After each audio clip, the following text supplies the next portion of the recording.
this. 3, 2, 1. And here we go. Klein Alley Show. 106.7 KROQ FM in HD Pasadena, Los Angeles, Orange County. This is the world famous KROQ. Oh, hell yeah. Welcome to the Prequend. It has officially begun just after 6 o'clock on a Thursday morning. It's going to be a jam-packed show, jam-packed day. So many things to get excited about. Green Day's getting the big star on the Hollywood Walk of Fame in a few hours.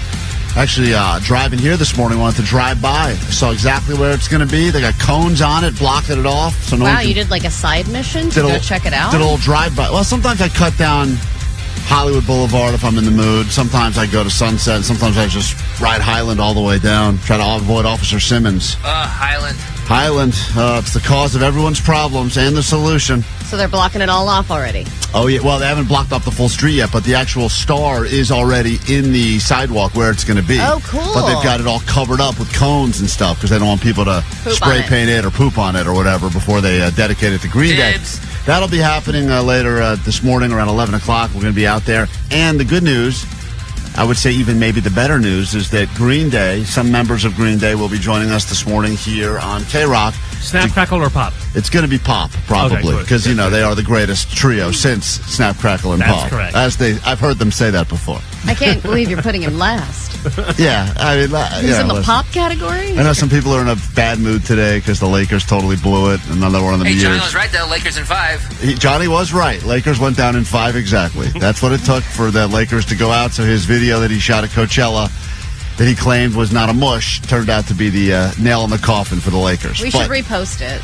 We should repost that video this morning. That's hilarious. I think today would be the day. I literally almost did last night, too. Yeah, today would be the day to put that back up again, because technically your prediction was exactly right. Yeah, I said Lakers in 5. I didn't say if it was a win or a loss. Yep, that's right. But the thing I'm most excited about on today's show, and I think the thing that we can most look forward to is, in addition to giving you tickets to things like Ohana Fest, is that for the first time in a long time, Jake returned to the pawn shop.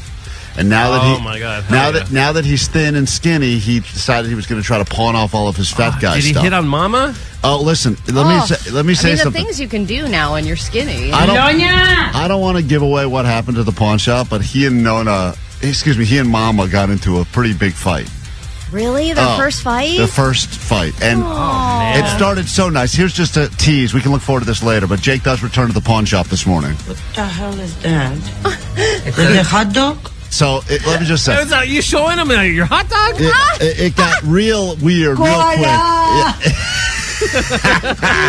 She's so upset. Yeah, Jake is back at the pawn shop today, and he's got a whole bunch of stuff. It's all his fat guy stuff. He tried to unload everything from, his fat pants his to TV tray, his eating tray. I mean, it's just so much stuff, and she is not feeling it a lot. But I mean, it would take a lot, I think, though. I would imagine to have a pawn shop owner get that pissed off at you. Just think about the things they deal with every single day. Jake, would you say this was the angriest she ever got at you? Oh, for sure. Yeah, by far. And it started, look, once again, this is early in the trip. What the hell is that? That was early in the trip. And then it progressed. That was just Jake. That was just when Jake walked in, Is it a hot dog? So, listen, it's Jake and his fat guy stuff at the pawn shop. It's the thing I'm looking forward to most. That'll happen later this morning. If you're not watching on YouTube now, I hope you are, because Allie's rocking some new Klein Alley Show merch that was sent to us by a listener. And it is Green Day inspired. Yeah, we're going to be hooking people up with that if we run into you at the star dedication later this morning. But take a peek. It's on the YouTube right now and on our Instagram, KROQ. I'm straight.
We are Klein Alley Show. Welcome to May. As people point out on the text line, Klein should go back to his frosted tips just to kick off the new month of May. But that is not going to happen anytime soon. I can get her back in here. We'll be piercing the nipple on, Wednesday next week. So you're, once again, countdown to the nipple piercing. That'll be happening during a very special Shover Time live from the piercing place. Yep, and you can, Yay. I think, come and get pierced in solidarity. Is that happening? I don't know if we got that approved or not. We were trying to do something additional, and the lawyers here, of course, are not fun. So They can't go to a piercing place and get a piercing? Because that's Vanessa, you're saying no legal. in my ear? Sorry, I put it in my mouth.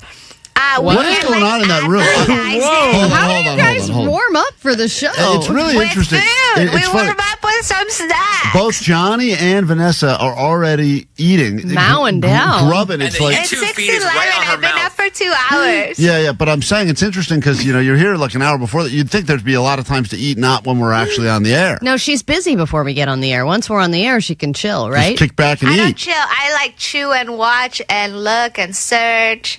Anyways, we're getting off topic. This is the topic now. Nathan's piercing shop. Listeners can totally do that, but we cannot advertise it ourselves. Oh, We can't promote okay. it? Yeah. We- But so we they can't- can't, but we can. We can't say what location we're going to be at? Oh, yeah, you can say that. Okay. So we'll put So- that all up on the socials. I think also Nathan texted me and he said that if he wanted to donate the piercing, he would do the piercing for free, and all the proceeds would go to benefit the Special Olympics. Yeah, so Vanessa, you're saying we can't say any of that? I got a text from. Yep. That is you. the stupidest thing I have ever heard. So this company- Yes, we can do it, but we can't talk about it. This company hates the Special Olympics. Is that what you're saying? No. Klein, Okay, where I are we think going? we need to go public with that. Yes. That I this think company hates the Special Olympics. should put It out- has been made very clear. clearly, because this guy wants to give money, and this company is saying no, that he cannot. If they're so afraid of the optics, let's turn the optics around on them. Huh? Huh? Huh? That's right. Well said. All right. Well, anyway, we'll put details up soon enough. And lots of stuff happening before we can get looking forward to that. But that will be happening because people every day ask us for the update. And the pierced nipple, unfortunately for me, will be happening. And not only is it happening, you can come and see it all happen, and you can get pierced in solidarity, even though we can't talk about it. Can't talk about it. Cannot And talk they'll about waive it. the piercing fee and donate it, but I guess that's not worth talking about. Who shut that down, Vanessa? Which person here? I mean, name Our names. boss, Oh, my Okay. God. All right. Well, there you go. the boss. All right. Anyway, today on the show, we will get you into Ohana Fest. We will get you into some sold out Royal Otis. We'll get you into the screening of Marvel's Thunderbolts, which is happening tonight. So you got to go to Vidiots. But we can't talk about it. Can't talk about any of that, but it's all happening on today's show. It's one of them secret shows. And Netflix or Notflix, a brand new month. And, of course, Man vs. Machine, because apparently more and more now people are turning to robots to get legal advice. They're going straight to the AI. They're not actually, talking to real lawyers anymore. That sweet consultation. The consult has gone full robotic at this point, so Yeah. we will battle it out and see if humans even stand a chance. The first thing we do, though, as we do every single morning, is give you a chance to win $100 of Allie's money. If you would like to win on a Thrifty Thursday, today would be your chance to call and take her $100. Do it now, 800-520-1067. We're back with 5 questions and your $100 after this quick break.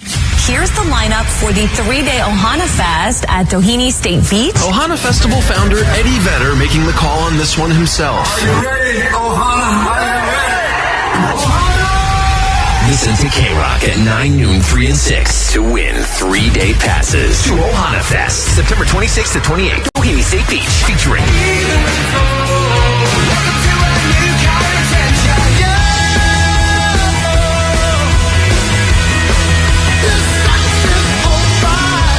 Eddie Vedder and the Earthquakes, Green Day, Hosier, Kings of Leon, Cage the Elephant.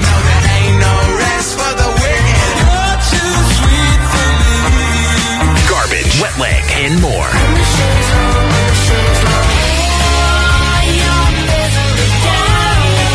Hello, this is Ed Vedder. Hey, this is Billy Joe from Green Day. It's Matt Schultz from Cage the Elephant. Hi, this is Shirley from Garbage. Listen to KROQ to win tickets to see us. World Famous KROQ. Yeah, that's right.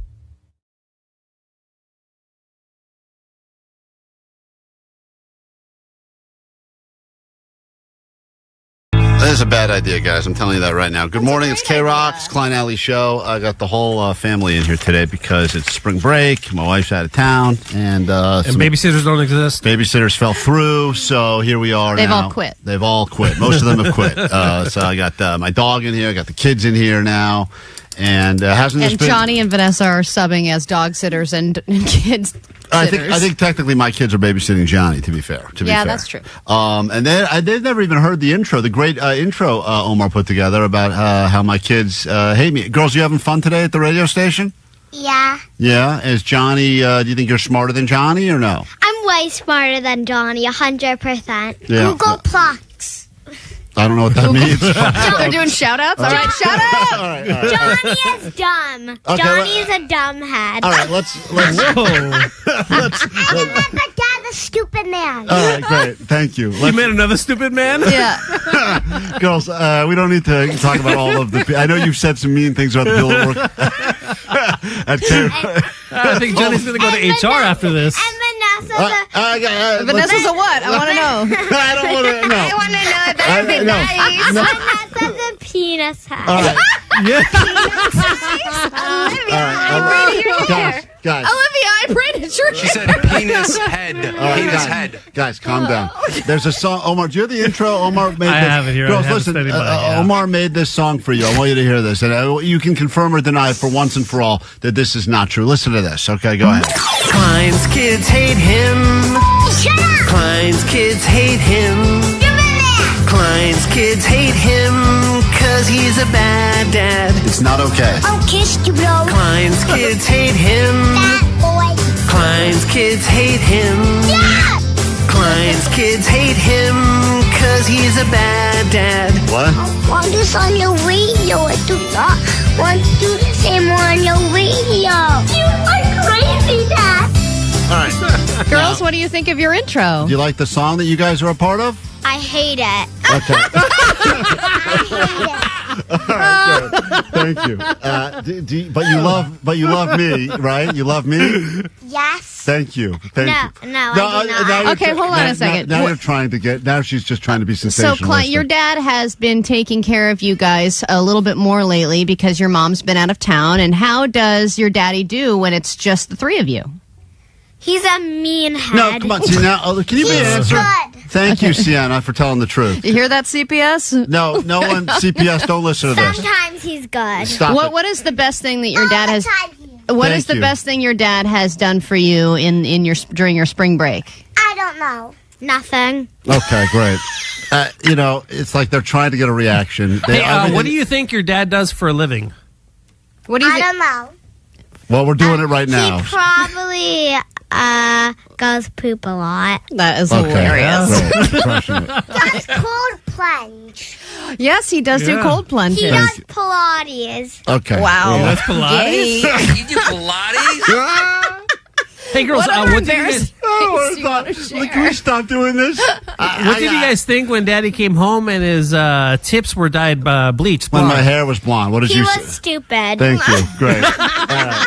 Super. As opposed to now, and he's still stupid. All right. And now that my hair is back to normal color, am I still stupid or no? No. Hey, did you girls know that your daddy has 2 buttholes? Okay. He Allie? does. Yeah. Allie? That's why I poop so That's why he's pooping so much. Yeah. Guys, very inappropriate. Would Inappropriate. your dad be cool if he got a piercing? I want to have a serious conversation with you about something. wait. No, you wait.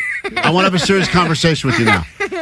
Yeah, excuse me. What? Do you know what joke they're about to tell? I don't, but I don't want to hear it. Listen to me right now. How many? It's gonna be. What is she about to say? It's going to be inappropriate. Sienna, Olivia, be many careful. You will lose your play date later. Oh, don't take away her play date. Listen Stop. to me. Listen. How many nipples does he have? See, it's not funny. Great. Does she know about the nipple? No, she doesn't. Jake, no. Listen to me, girls. I want to tell you something quickly. Olivia, Sienna, He's getting both. pierced. Listen to me. Yeah. You've been playing a lot of Roblox lately. I don't know if you heard yesterday. There's a big story that happened where a kid was playing Roblox and then got abducted by a kidnapper. And we talked about what happens if you try to get kidnapped. And what is your plan? What happens if you try to get if someone tries to kidnap I'll you? just say no. You're a stupid head. All right, good. And what is your plan, Sienna, if someone tries to kidnap? Because it's so easy. You can just say whatever you want. that to them or just run away on Roblox? I would punch them in the penis. Okay. That actually is a great answer. Yes. And call Spencer. Okay, goodbye. All right. And call Spencer. Who's Spencer? I don't know. Is that the real dad? Probably. Thank you, girls. Make it.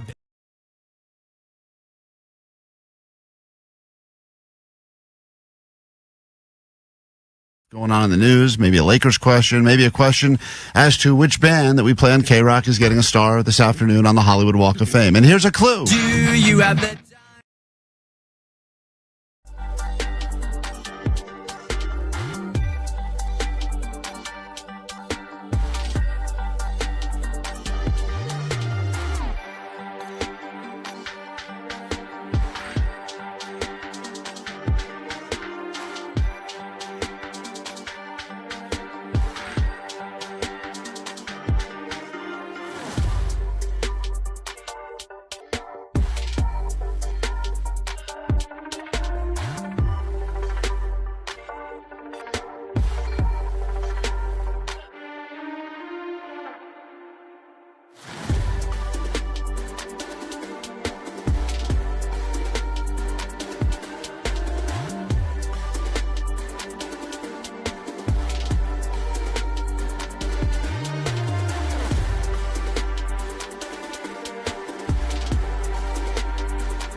Details, if you'd like to be there when Green Day gets their start on the Hollywood Walk of Fame, are up on our socials, Klein Alley Show. Some members of Green Day will be joining us this morning, I think sometime before 8 o'clock.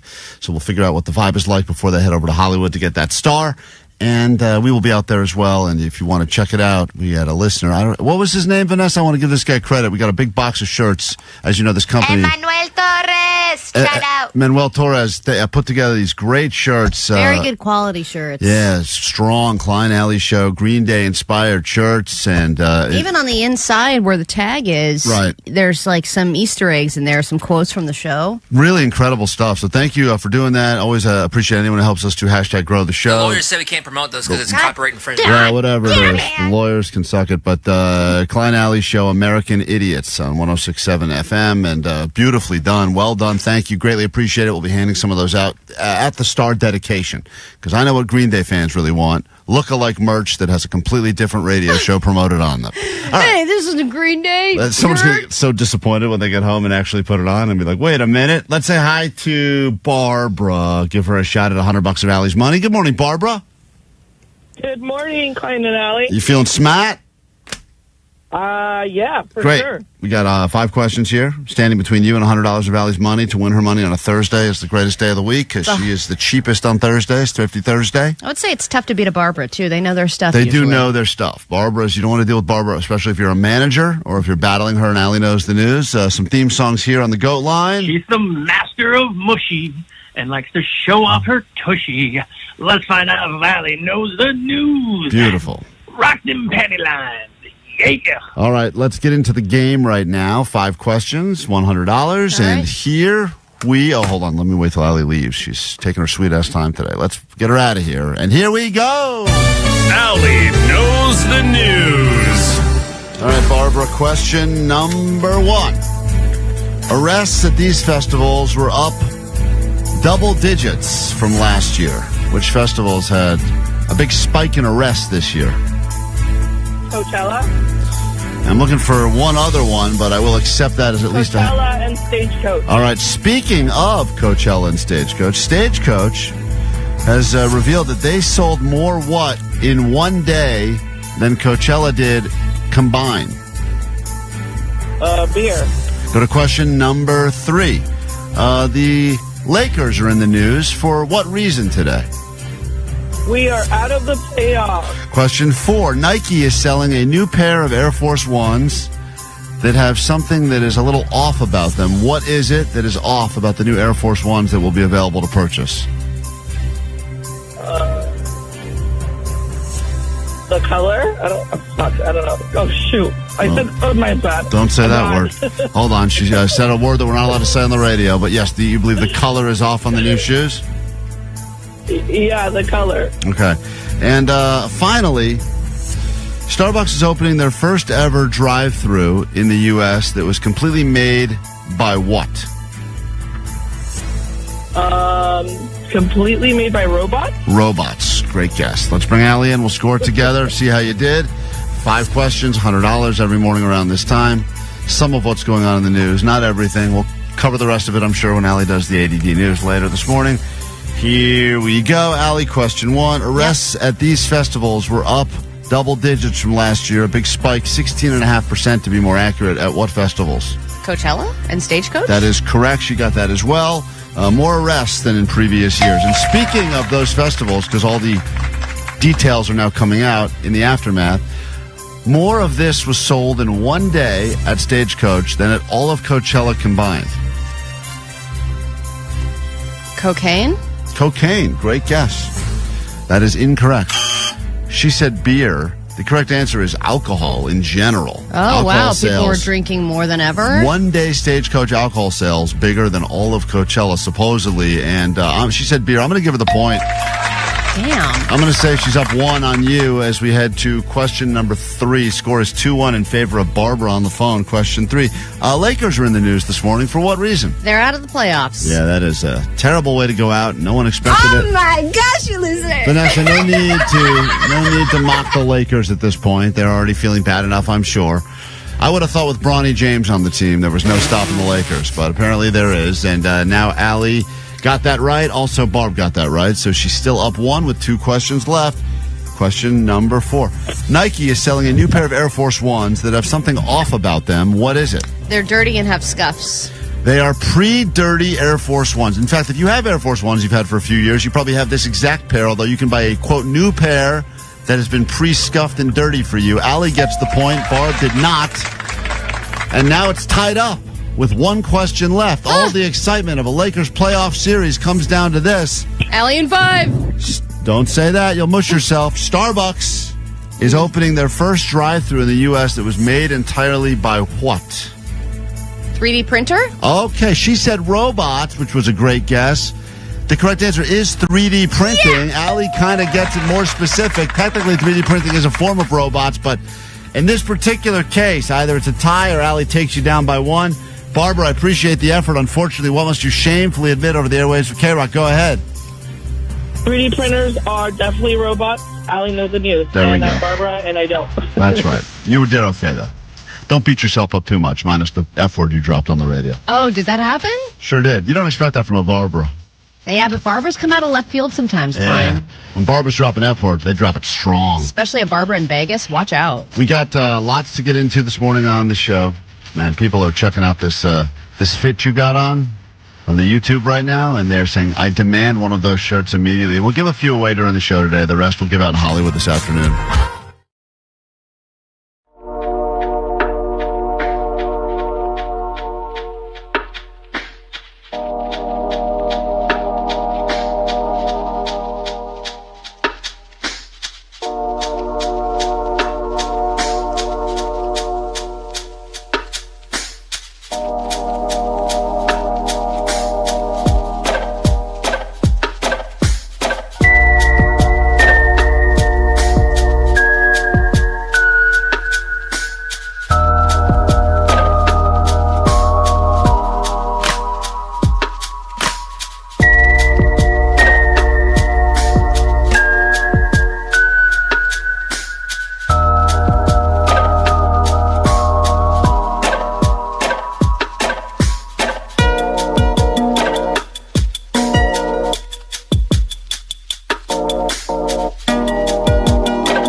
You'll never guess where Allie and I were both at the same time yesterday. I don't think it's ever happened before, and I don't think it'll probably ever happen again. If you're new to the show, or perhaps you've been listening for a while, this will probably come as a shock equally to all of you.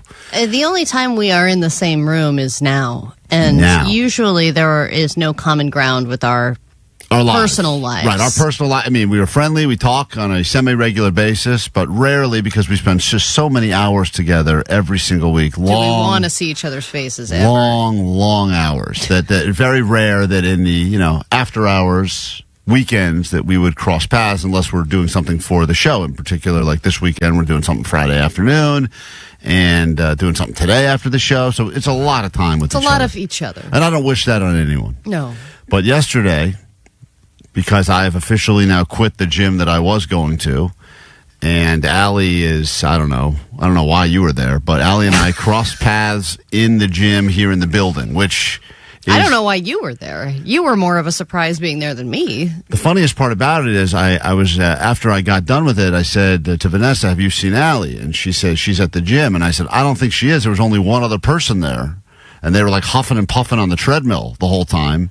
And I found out after the fact that person was you, and that I have no ability to tell, like, someone at a gym. Vanessa was like, how did you not know it was her? You see her every single day. From behind, running on a treadmill? Like you were wearing a weird, like, WNBA getup or something? What? Yeah, you had, like, a strange... I was wearing running shorts and a in a crop top. When you see someone in different attire, or you see someone in a setting that you normally don't associate them with, it's almost like you don't. At least for me, you could have been a different person. I was there for an hour, and Yeah. I saw you at some point, and I was like, oh, I think that's Klein. By the way, you look exactly the same. You're wearing the same shirt that you would normally wear, except I think just different And he's pants. wearing a leather jacket in the gym, too, which is weird. Yeah, I do like to wear the leather jacket in the gym. Just a flex. I like people In a to different way. know that I'm cool. I'm a badass. I'm a greaser. Yeah. That I ride a motorcycle. That's right. Thank you, Vanessa. Yeah.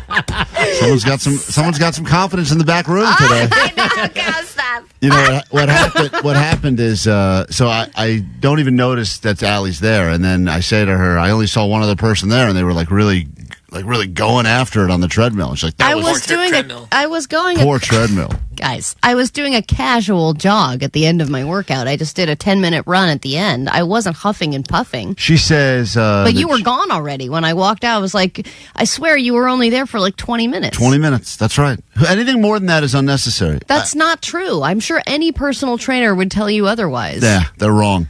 That's 20 minutes is not all you need. And you told me you're sore. Yeah, because you go in. Hey, Johnny, we were talking about this. Johnny says you go in there, you do the right things with the kettlebells, in and out, 15. I mean, not that Yeah, I you're want not supposed to technically be in there for as long as an hour. You do the right things, you should be in and out of there 30, 40 minutes maybe. Oh, I cut that in half. That's twice as long. I cut it in half because we had stuff to do, and to be honest, after a while, those weights get heavy. So I had to move it along. But I could not get over the fact you were in there for over an hour. No, it was 55 minutes total. But I did an upper body workout. I did 10 minutes of abs, and then I closed it out with the 10 minutes on the treadmill. And I know what you're thinking. You watch the show on YouTube, you've seen pictures. People are shocked. Any of you go to the gym at all? And the answer is not regularly, right? I mean, is anyone here a regular gym goer at all? I am. You are, for real? Yes. Come on. I work out most days. I work out like 4 or 5 days a week. You do? Yes. Huh. That's like if I have free time, that's what I do because it's also better than a nap because it energizes you and it clears my head and it de-stresses you and it's something Better that than a nap. Yeah, you're wrong. Oh. False. Dude, I wake up wrong from a with nap you? and I am so groggy. If I actually just do like a 30-minute ride or something like that, I feel totally energized. It's a reset and I can launch into the second half of my day. I want to open up a nap gym. People pay for a membership. They great go idea. in. They take Do you a 20. nap on gym equipment? I would love to. Yeah, some people, they wake me up. They're like, are you done with that bench? I want to do some actual curls. It's just that thin little bench. This is my napping bench. Oh, you want to lift weights on this thing? All right, come back in 20 minutes. So you had a plan going in, 20 minutes, and you knew 20. exactly what you were going to do. Yeah, I just lifted a bunch of stuff until my arms hurt, and then I left. So what's today? Is it leg day?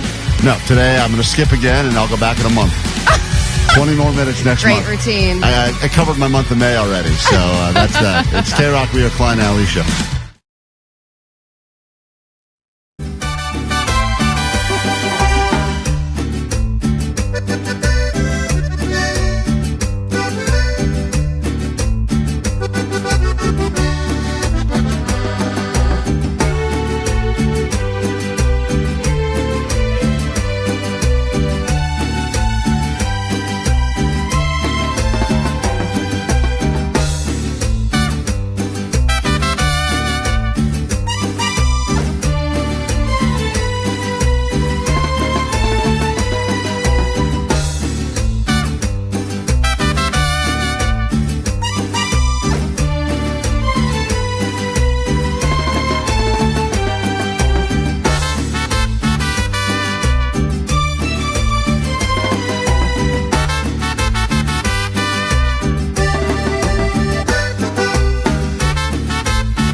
Alley Show. We got a lot to get into this morning before we head over to the Heart of Hollywood for the Green Day Star dedication. Green Day will be on with us in about an hour. Then we will have some man versus machine. Actually, we'll get to that before. Everyone's turning to AI for legal advice now. And real lawyers are saying you probably shouldn't do that because we know the law better than AI. Meanwhile, AI says you don't need a fancy pants, high-priced attorney. We can solve all your legal problems. Yeah, but then I also think this is going to turn on the people. Of course it I'm will. sure at one point AI is going to give bad legal advice and it's going to get someone into a lot of trouble. So we'll get into that coming up this morning on the show. And Jake returns to the pawn shop to try to sell his fat stuff. And that is something you will want to hear, I believe, just by... I listened to it very briefly this morning. I think it is Jake's greatest trip to the pawn shop ever. Mama! And Mama is not happy. Mama pretty much threw Jake out of the pawn shop. I can't wait because even the conversation with Jake about what he was going to bring to the pawn shop was entertaining to me. He's like, what do you mean fat guy things? We're like, your fat stuff. All the fat stuff. You I can't. don't really have fat stuff. Yeah, we're like, Jake. What about your eating tray? Yeah. We have to list so many fat things this guy has. His fat pants, his eating tray, that award he won when he ate all those corn fritters. He's got a lot of fat guy things. And the idea is when you lose weight, what do? Well, you go to the pawn shop. Yeah, and I know it was stressful for you, Jake, but are you happy you went? Yeah, it worked out. Great. Are you pissed about this? It's fine. Oh, boy. Did you see Crawla or just Mama? I saw Crawla and Mama. They both talked to me at the same time. And who's the third guy there? There's another person at the pawn shop. Oh, there is? No. There's only those two. Oh, it's only those two? I thought their son worked there or something. I've only seen that son the very first time I went. Okay. Right. And what's his name? I forget. When Omar plays Something, those clips, when Omar plays the clips of them yelling. Nonya. Oh, Isn't that Nonya? Oh, yeah, it's Nonya. Nonya! Which one's Nonya? The son? Nonya's a kid, yeah, the son. Okay, so now... Koala! I know that's your favorite. The despair. Yeah, these are all this woman yelling for backup whenever Jake comes into the pawn shop. Help me, Yeah. It's my favorite drop. On the show. On the show, I know. Question. You love that one. Move over, okay, volleyball. Move over, all that other crap. There's nothing funnier than that woman at the pawn shop screaming for Corolla. More than come on? Yeah, I don't even like Come On. I don't like any drop involving me at all. So we'll get to Jake's trip to the pawn shop coming up in a few moments. And what do we have for you today? I'll tell you what we have for you. 3-day passes Ohana Fest coming up at 9 o'clock. Pair of sold-out tickets to Royal Otis at the Troubadour. And when you hear the clip from the movie Thunderbolts, starring Vanessa, Marvel Studios film, we will get you into the advanced screening, which is happening tonight at Vidiot's Eagle Rock, and that's hosted by our very own Miles, the DJ. So there's a lot of stuff for you to win on the show. If you need us, text line and phones open, 800-520-1067. Quick break. We'll be back with the first check of the actual ADD news, and then we get into the complete show we have planned for you today, and it will be a good one. It's just a bunch of people getting together, having a good time. Klein, Alley, Show. It sounds innocent. KROQ. But America's youth are rebelling in a new and dangerous way. World Famous KROQ.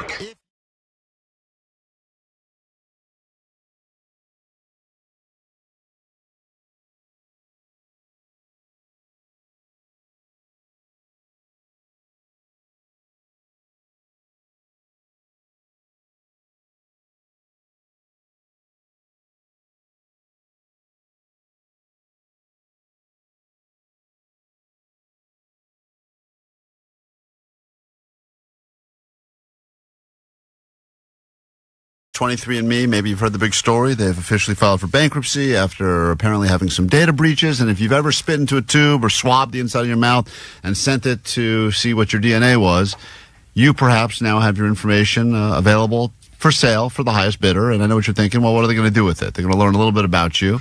But now they can trace you to every single person that you've had any sort of relationship with. And for a while, it was all fun and games. What do I get my dad for Father's Day? I don't have a gift. He doesn't fish. Oh, I'll just get him a 23andMe test, and he can figure out that he's, part German and part Bulgarian or whatever, and then he's going to have a great party. And that was the way they sold it at the beginning is, you learn about your heritage. And then all of a sudden you get to embrace a whole side of you didn't even realize you had. Well, yeah, and sometimes it it brings old family members back together again, and sometimes it solves murders, because that's how they solved the Golden State Killer case. Yeah, then that was the kind of the trend of the 23andMe, is that people started learning. It was originally going to be all fun, like, oh, I'm Italian, great, let's all come over and have meatballs and celebrate. I am Italian. And then it became 48%. Murders were being solved, weird missing person cases were being solved, and then also people were learning some bad things like, hey, my long-lost brother is a murderer. Or even worse, this person that I was dating, that I thought that, it turns out our parents or our grandparents were related, which means that we are indirectly or kind of directly related, and so I'm in an incestuous relationship. Yeah, or my family history is like, oh, back in the day we were all slave owners on a plantation, and you're like, oh my God, I don't want to think about that part of my family history. You want to learn good things. You don't want to find out about bad things. Exactly. And that's the gamble that was the 23andMe. So I want to hear the stories, the things you learned about that you were not expecting to find out. 800-520-1067. What was the biggest 23andMe mystery? That it all started by you just swabbing your mouth and sending it in the mail. We'll give away some tickets right now to see Ricky Gervais, the Hollywood Bowl, on May 31st for you sharing your stories with us. And go ahead, Taylor, we'll start with you. Sweet divots. Sweet divots to you. What did you learn about on 23andMe? So originally my mom told me my dad died. So I went to do the ancestry to know who I am and my nationality, and my dad popped up on my ancestry. Wait, how did she say your dad died?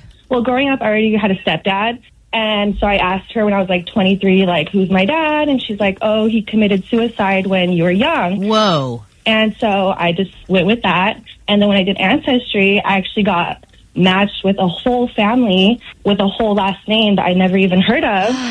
Reached out to my mom, and I was like, who the heck are these people? And they're like, oh, sorry, Taylor, I got the wrong guy. So did you ever reach out to the new dad? Yes. I reached out to new dad. He has 2 daughters. He lives in Vegas. I'm in Anaheim, so we're not that far apart. So it's been awesome. He's alive. She wasn't trying to make you believe that your dad died. She thought it was a different guy that was your dad. Turns out she was wrong. It was a different guy who got her pregnant. Yeah, so she was seeing basically two guys when she was younger. Didn't think the other guy was my dad, but that's not how it works with genetics, because I look like the guy who passed away. So how do you know that maybe there weren't more than 2 guys? There could have been. She didn't tell me about this guy who was my dad. I know, so there could be more. That's good, Allie. Let's put more thoughts on this poor girl's head. I have siblings now. I got cousins now. It's awesome. And they're all in Vegas, so you got Vegas hookups, which is the best. Yeah. Yeah, I love it. I see them twice a year now. It's been awesome. Adrian, what is the mystery that you learned about by doing the 23andMe test? What's up? Well, it's not a 23andMe. Good morning. It's not a 23andMe, but what happened, I have a old co-worker, and he and his 2 siblings went and got tested to see if they were a donor match for a kidney transplant for their older sister. Long story short, they found out that they all had different dads. That seems to be the biggest story, huh? Yeah, I thought my dad was my dad. Right. It's always the dads for some reason. That's the problem. I mean, Omar, is living proof, because not only did his actual biological dad desert him when he was only 2 years old, but then his new dad had a whole secret family. Mm-hmm. So it seems like dads are great at keeping secrets. Now it seems like a horrible Father's Day present. Yeah. Here's all your secrets. Yeah, if you're a dad, you get a 23andMe for Father's Day. You should just flush it down the toilet. Thank you, daughter of mine. I'll definitely send this spit tube. Aaron, what is the mystery that you uncovered because of the 23andMe? Stories you won't be able to tell pretty soon now that the company's filed for bankruptcy. What's up? All right. Well, okay, so I'm white. My husband is black. And through 23andMe, we discovered that we actually have a cousin in common. So does that make you second cousins? No, we're not related to each other, but it turns out that this cousin of his, that we always knew was his cousin, was mixed, and she never knew her father, and so she went and did all the 23andMe and Ancestry and stuff, and found her dad.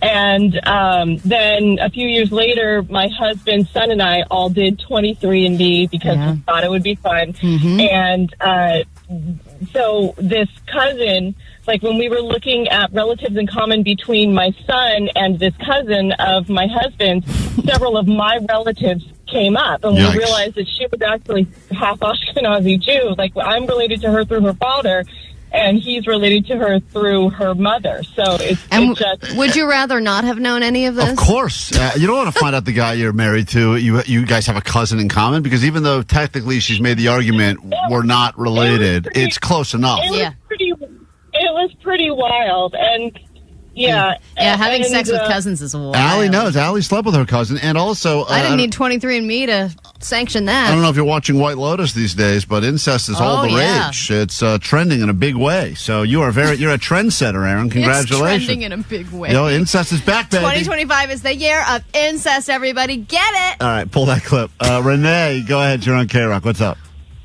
Hi, guys. I did the 23andMe because I was adopted, and my husband gave it to me. It turns out that I have a half-sister that is 2 months and 1 week younger than me, and a half-brother who's a mayor in BC, a half-brother that committed suicide. But the kicker is, when my biological dad got my mother pregnant, he dumped her, and then she called Homeland Security or whatever it was back then. He ended up marrying a 14-year-old, and that's how my younger sister is to be. He got deported back to Canada, but she's back in the United States now. Whoa. That is Child bride. Jerry.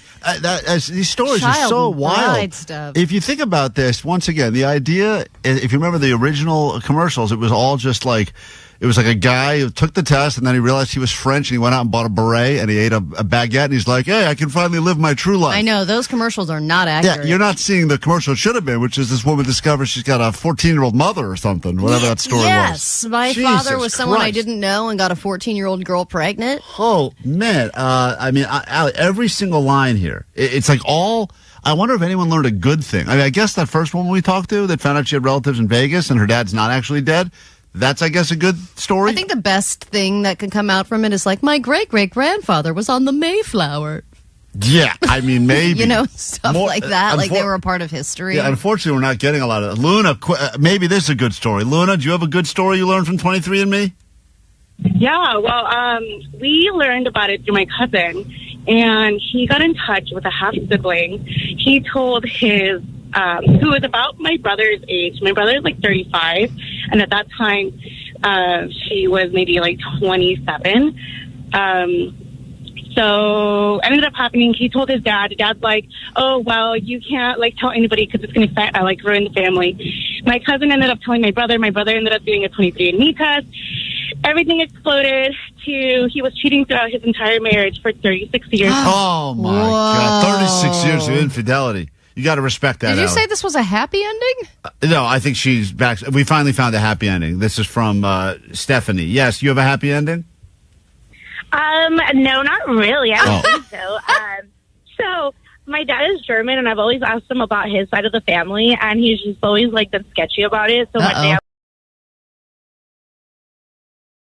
KROQ, we are Klein Alley Show. Green Day joining us in about an hour. Then we'll go up there for the big star dedication happening later this morning in Hollywood and Highland, that area, roughly out in front of Amoeba. That's where they're going to get their big star. Big deal, maybe. We'll find out if the band even cares. That'll be coming up later this morning. It wasn't too long ago. We were with them not like 2 blocks away. We were giving away that Corvette at Jimmy Kimmel's studio. Gave that to a listener who I assume is still driving the car. If that listener is still listening and driving the car, I'd love to hear from you. If you sold it or pawned it or put it on eBay, I'd love to hear that as well. Yes, I know. I'd like to know the future of that vehicle. They signed all parts of that car, including all over the windshield. And I believe we asked if he was going to sell it, and he said never in a million years. Right, but, things change. People need money. Let's get to your news now. Then a brand new hour of the show can officially begin, and perhaps it will be the greatest hour of your life. Here we go. Grab your Adderall. It's time for ADD News. I think if you look at any given neighborhood app, it's clear that we all need more e-bikes in our life. And they're coming. A fleet of 300 e-bikes are hitting the streets of Southern California this week. And they're Lime bikes. You may have seen many of the Lime scooters everywhere. Usually if you see them, they're knocked over or vandalized. And the bikes... I've never seen a Lime scooter not knocked over in the middle of a sidewalk. I don't know where they would normally be set up, but I only see them... where they're not supposed to be. Dumped in the middle of a sidewalk.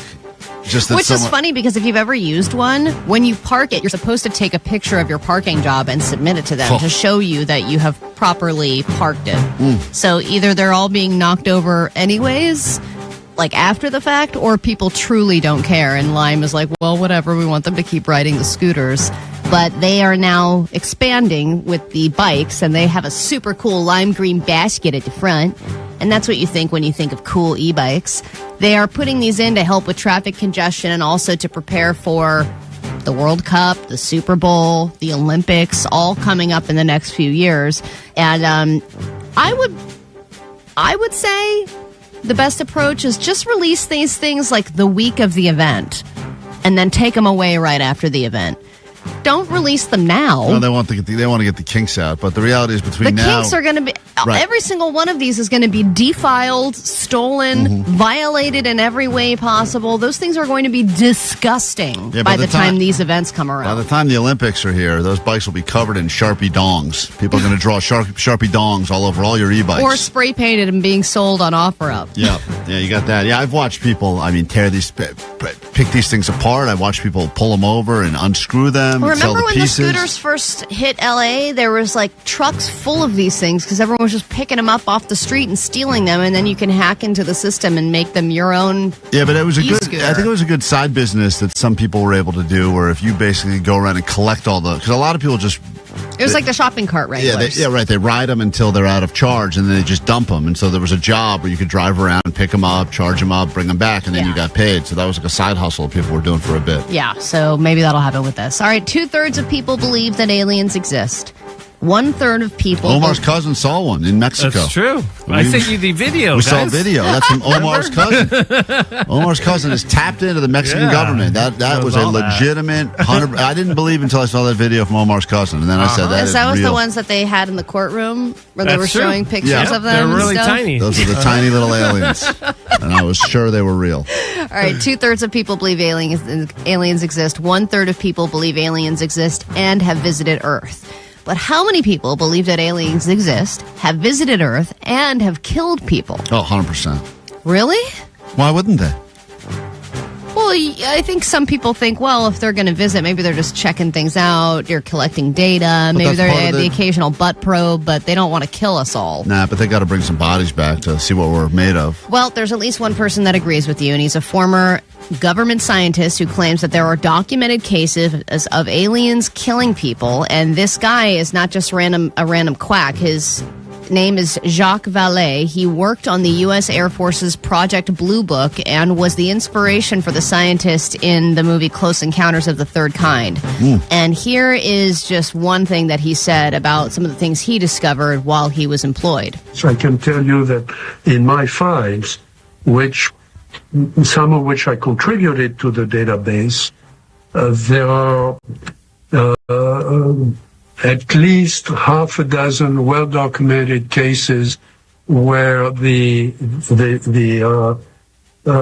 injuries that resulted in death were deliberate. Out with it already. Come on. Jesus Christ. What, Jock? Jesus. Yes, get to it. You guys really milking his 15 minutes here. My good God, Well, man. and he goes on.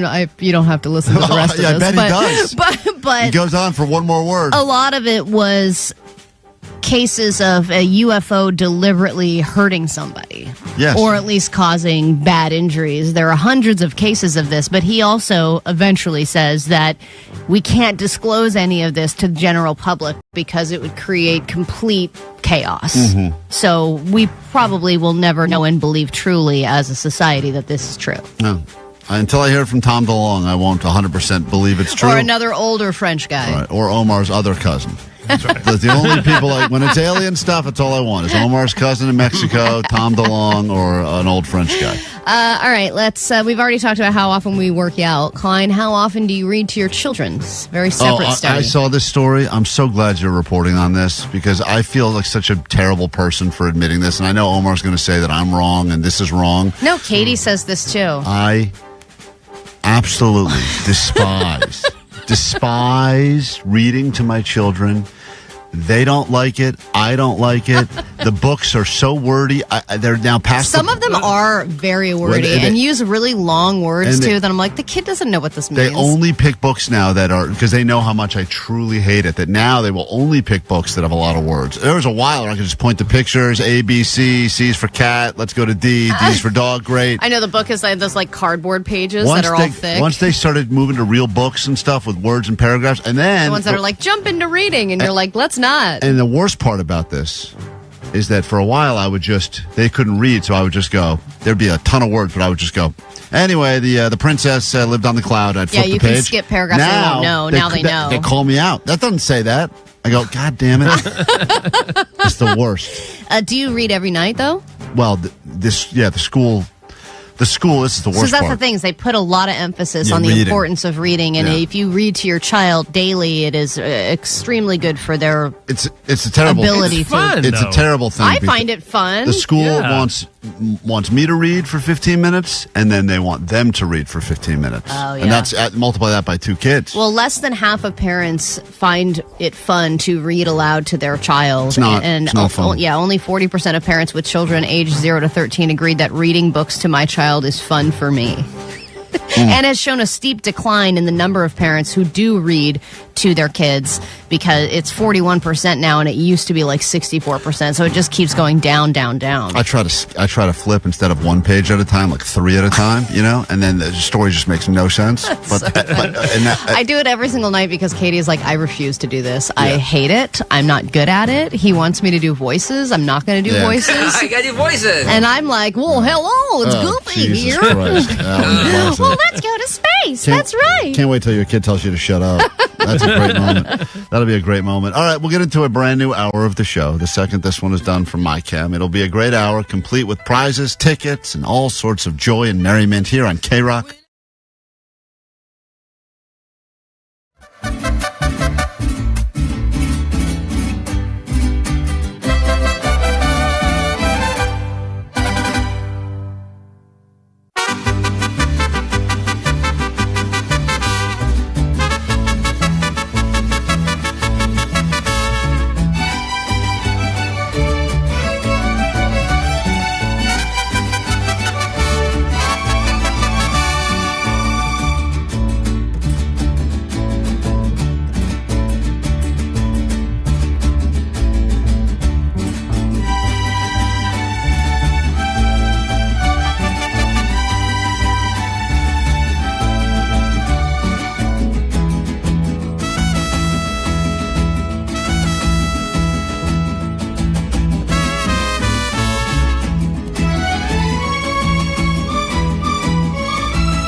It sounds like the name of a regular radio show, but all is not as it seems. Klein Alley Show. 106.7 KROQ FM in HD Pasadena, Los Angeles, Orange County. This is the world famous KROQ. All right, this hour we got Green Day hanging with us to celebrate their big star on the Hollywood Walk of Fame happening later this morning. We'll be out there. You want to check out this new merch sent to us by a listener that put some nice shirts together inspired by Green Day's American Idiot, but with some Klein Alley Show. Look at that. I mean, it's really great. The video just put up Instagram, Klein Alley Show. You can check it out. I'm not going to say you necessarily get to see Alley without her shirt on as well, but you may get to see that. So check out the video. Just went up, Klein Alley Show Instagram. I would recommend you don't look at it while you're driving, but also if, you're going to do it anyway. It is interesting. I like that he switched out the heart grenade with a radio tower. It just looks so professional and well merch. done. Better merch than this company's ever done for us. So yes. Thank you again to the listener that put this together and sent this our way. We'll be bringing some with us to Hollywood later on after the show today around 11:30 for the big star dedication. And hopefully we'll bring some more shirts with us tomorrow if you want to hang out with us from 11:30 to 1:30 at the Rove Charging Station in Santa Monica. Nope, that's wrong. Santa Ana. I knew it was one of the Santas. I'm going to drive the wrong direction. I better figure that out before tomorrow. That would have really sucked. This hour on the show, lots to get into. Some Man vs. Machine. We'll do that. Going to get you into a pre-screening of Marvel's Thunderbolts, which is happening tonight. And we'll do that, of course, later this morning. Jake returns to the pawn shop to sell his fat stuff. And if you need us, we are here for you. The numbers are 800-520-1067 to call or to text. And school psychologist chiming in on the text line to say you should see what happens to kids who don't have anyone to read to them. Yikes. All right. Well, in that case, I will continue to not read to my child. I will start. If anyone would like me to read to their children, they will teach me more than I'll teach them, but consider myself available. Can't you just think of it as like a fun game for yourself? Like, make it interesting for you. I do it. Don't get me wrong. I still do it. I'm just not a fan of it. But I do it, and I understand there are benefits. And, I was not a reader growing up, and look at me now, so.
K-Rock Klein Alley Show. Well, we attempted something yesterday. Not everything we do on the air is great. And off the air, we have many more fails than wins. And yesterday, I would say, fell into the category of an epic fail. We put a lot of effort into a prank to make Vanessa think that she was going to owe the Mexican government a ton of money for that bottle of tequila she brought us back from her cruise. Yes, which, to be fair, previously when we've pranked Vanessa, it has gone very well. If you recall the endorsements that she did for Wennerschnuzzle. She falls for all sorts of things, both, stuff we do and stuff in the real world. I mean, she falls for... she sends us stories that are like fake news. It's like from The Onion. Right. She's like, this is wild. So she is quite gullible. Yeah. You know you're gullible, Vanessa, right? You fall for a lot. Yeah, I'm a little gullible. Yeah. So we thought I love the hot dog. That's right. She loves the hot dog. That was from the endorsement. And, when she did that whole... As you remember, Allie, J is the hardest for her to say J's. That's the hardest thing she could do. She cannot...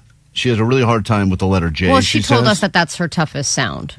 Right. And so she really doesn't like doing anything involving J. Because she'll change it to a Y. And that's why, when we gave her the fake commercial for JJ's Jumpin' Java, I mean, she did this thing. JJ's Jumping Java Coffee is coming to the Jamboree Mall in Burbank. Grand opening on the corner of J Street and Jupiter Jones Road. Stop by JJ's for a free drip coffee and try one of their jelly-filled JJ's rolls. Yummy! And tell JJ's that Vanessa from K-Rock sent you for a bonus free jasmine tea this Friday from noon until 2 at the newest JJ's Jumping Java on the corner of J Street and Jupiter Jones. Right.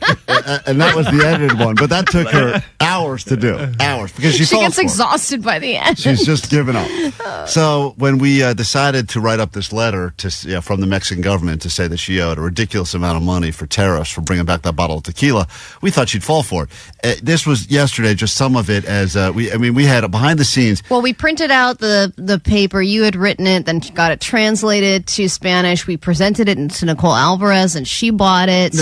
I asked Nicole just to read the letter to see what it said, because once I translated it to Spanish, I wasn't sure if it stuck to what I had written, which was basically she owed $700 in tariffs, or she was going to be in prison for 1 year and she had 5 days to pay it. 1 year. I gave the letter to Alvarez. Alvarez read the letter and goes, I don't know who owes who what, but this is serious, and you need to deal with it right. She was very concerned, so I was like, great. Yeah, then we put it in like a FedEx thing. It looked official, printed out an address, taped it up. Official. His scribbles. It looked official. We added some scribbles because that happens. And then we had someone from the that would normally drop off mail come in and hand bring the it rest in. of the mail. And this is what happened, and it did not go great. This is from you. I already know. I already know this is from you. The one job Allie had was to put the label on, and the return address, which I don't know what she wrote, but it was in incorrect Spanish. Incorrect Spanish. Such a gringa move. I don't know what I'm doing. This was all a rush job, and it was suggested that we wait a day so we could perfect it, and you said, no, it needs to happen now. Well, we had to make sure that she was pressed to get this tariff money in. T-shirts are not from us. No, whatever this is from you. Because how would Mexico know my work address? How would Mexico know my work address? That was her first tipping point. Then, you guys are so bad. I got you in the faces. So she was all excited now, and we're still trying to play like we don't know what you're talking about, Vanessa. Because sometimes even when she's on to us a little bit, if we just stick to our guns of Vanessa, what are you saying? We didn't do this, because we're sitting there just doing what we normally do after the show. I know this is. What are you talking about? Ciudad de México trata de abrir servicio de administración tributaria. Por medio de la presente. First of all, bad English. I know this is from you guys. It is bad. Spanish. Se le informa que derivado de la revisión de seguridad. What does it say? I have no idea what she's talking about. I know this is from you. It's so funny. Well, I don't understand it, so there's a lot of numbers. Now the biggest problem. There's a lot of numbers. And the biggest issue with all of it, and the reason she didn't fall for it, is because, and this is the part that's crazy, when we talked about this idea last week on the air, she was on a cruise. And we said, what would be funny when she brings us that tequila bottle back, we'll put a letter together that says she owes the government a ton of money. We all thought it was funny, so we made a note, let's do it. We didn't think in a million years she would have listened to that show. Why would she? She's on a cruise. Why would she listen to this dumb show when she's on a vacation? When we are on vacation, I do not... No. I like to pretend the show does not exist. Yeah.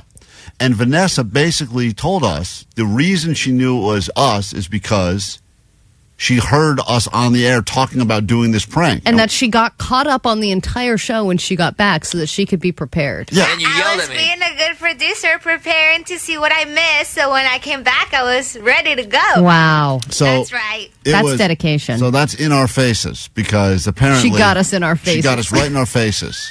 So all of this effort, I mean, this took hours of planning behind the scenes. And I'm so frustrated about the whole thing because I knew that Vanessa would have freaked the F out if she thought that she was like going to potentially be in prison if she didn't pay $700 worth of fines. And she also would have been like, okay, fine, I'll pay it right now. Do you Right. need more than that? I'll just give it to you to be sure. The whole thing was a giant fail on I our know. part. But it seems like we wouldn't have been successful anyway because we didn't know she had been listening. But we're going to put the hidden camera footage up anyway so you could check it out because it was funny, at least for a few moments. And even as she was reading it, because I think she knew it was fake, but then also there was times where she would kind of go back to reading it again. And I think she did get like worried in the moment. Yeah, but then she would say that it was from Garda de la Mexico. Right. She And kept that the getting caught email up. address was colecciones@governmento.com. Right. There was a lot of problems. So bad. A lot of problems with it. I didn't think you'd really read the label. We will take a quick break. When we get back, your chance to prove that humans stand a chance against robots, man versus machine. This time we're talking legal stuff because apparently everyone's turning to robots for legal help. We'll come back with that and more next. Here's the lineup for the 3-day Ohana Fest at Doheny State Beach. Ohana Festival founder Eddie Vedder making the call on this one himself. Are you ready, Ohana? Are you ready? Listen to K-Rock at 9 noon, 3 and 6 to win 3-day passes to Ohana Fest, September 26th to 28th, Doheny State Beach, featuring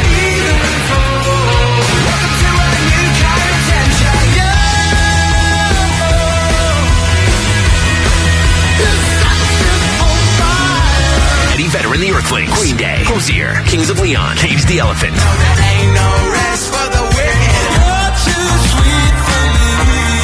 Garbage, Wet Leg, and more.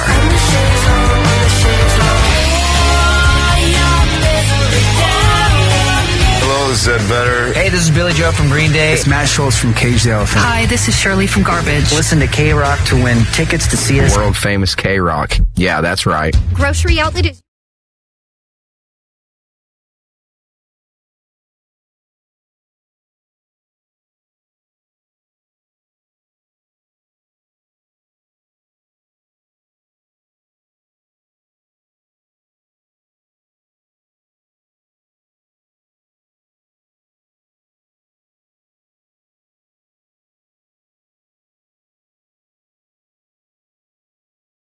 Allie has been taking heat for a while because her wife is very friendly and social. And there have been quite a few things that have come up on this radio show over the years that some of them that I witnessed, like the time we went to Beach Life Festival and she was hitting on that bartender. Got her number and then ended up watching Alanis with her on her shoulders or something. I believe it was Sheryl Crow. Sheryl Crow, whatever. One of the Allie, most. why do you say that like you're proud of your wife? Got her number.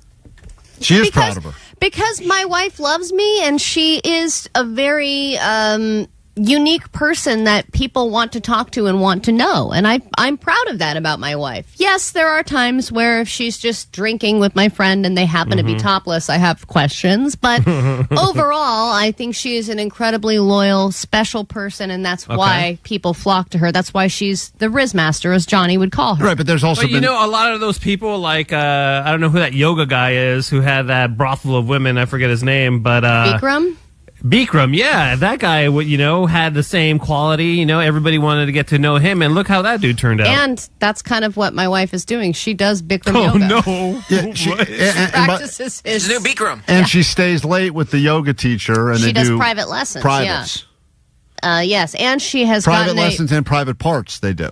Well, also the owner was kind of massaging her with THC oil one day, which was not a part of what she paid for whatsoever. And that none of that's ever happened to me. But what happened the other day is my wife works from home. She's a therapist. I went into and she uses that voodoo on you, so whenever you confront her with one of these things, and there's a lot of things we just brought up. This is triggering for you and you're projecting. What's really going on? Right. And I'm like, I don't know. I'll just go make dinner. She does some weird Yoda stuff, and next thing you know, Allie's like apologizing and cooking.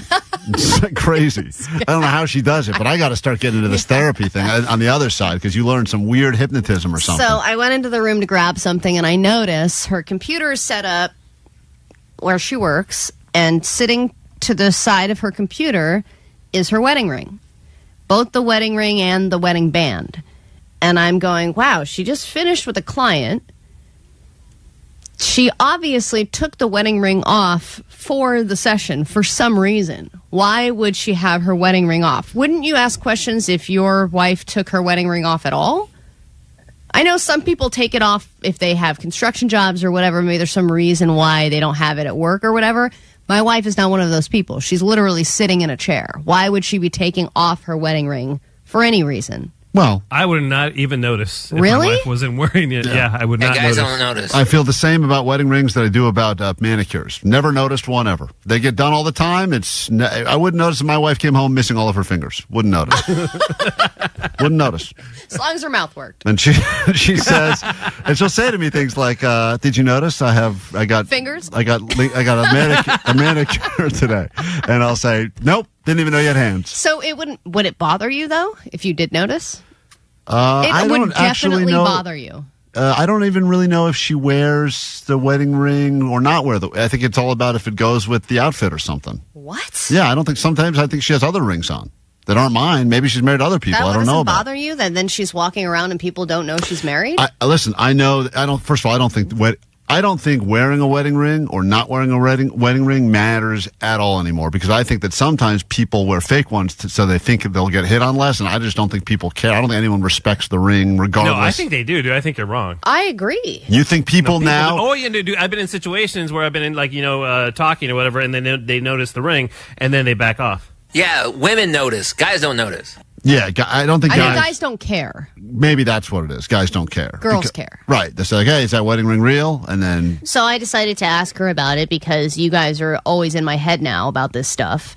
And I just wanted to know what you think about her response because she gave a few different reasons of why she didn't have it on. Okay, this is what Allie's wife said. I want to warn the country of some things that give me great concern. Okay. Well, she sounds like it's been a long road, huh? This is a dangerous concentration, and that's a dangerous concentration of power. Okay. That's President Biden. Excuse me. Thank you so well much. Said. Hold on, I got to find this clip. What's this clip called from your wife? I'm trying to find it here. Here I can. Is it? Oh, it's cheating wife. Here we go. No, it's called cheating bitch. I've got it. Right. Allie's gonna listen. This is Allie confronting her wife here. I wanted to ask you because I noticed something yesterday. I wanted to ask you because I noticed something the other day. What is all that noise? What are you wearing? Corduroys? You eating something? I don't know. We're in the kitchen. There's a lot going on. Is that Vanessa eating another piece of meat? As soon as I get home, I put a lot of things in my Sounds mouth. very loud. Yeah, go ahead. You want to ask her something? I walked into the guest room after you were finished with a client, and I noticed that your wedding ring was off and it was on the table. Man. What the hell? Wait. She She just literally just laughed in your face. What the? What a great... I mean, I'll tell you. Come on. You caught me. Get back to chopping. I noticed you were having sex with another person in front of me. All right. She didn't really validate. Isn't that what you're supposed to do? Validate? She's about to respond. Well, her Not first response validate, was but... cackling in your face. That was... play that back. Yeah, I mean, that is wild. Okay. You confront her. I mean, it's a fair question. Why take it off? I walked into the guest room after you were finished with a client, and I noticed that your wedding ring was off and it was on. Oh, go away, you silly bitch. The table. Yeah, because I was cleaning it. While you were working? No, I cleaned it. I don't know when I took it. I was cleaning it during one of Wesley's baths. Already weird, right? Story's getting... What? That does not make sense. Her story has already changed. Cleaning the table. I thought you said By the way, don't you just let it soak or some BS She said she was cleaning her ring, and that's why she took it off. But I'm like, while you were in a session, you were cleaning it? And then she goes, no, it was at a different time, and I just happened to put it there. And I'm like, what? I might have taken it off during work and then cleaned it while he was having a bath, and then I before the fires. She's a terrible liar. Terrible liar.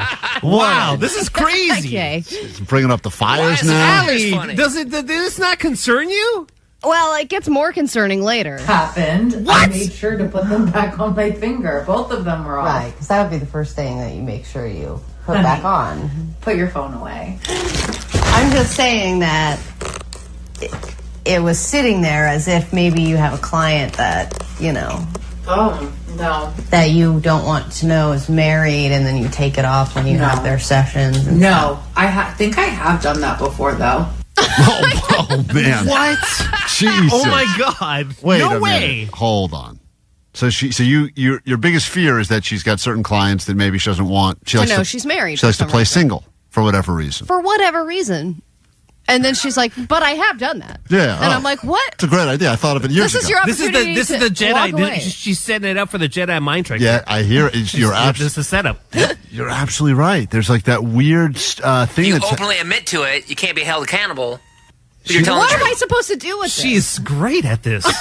She really is great at it, Allie. And it is crazy because all of a sudden, I don't even know whose side I'm on anymore now. Right. It's genius. That's unbelievable. Cheating from faraway lands. I mean, she has never been caught because she tells So people. first she laughs, then she says, no, A no. weird cleaning excuse. Right, it was cleaning something or other. And then it was, oh, no, but I do that also, yes. off when you have their sessions. And No. I think I have done that before, though.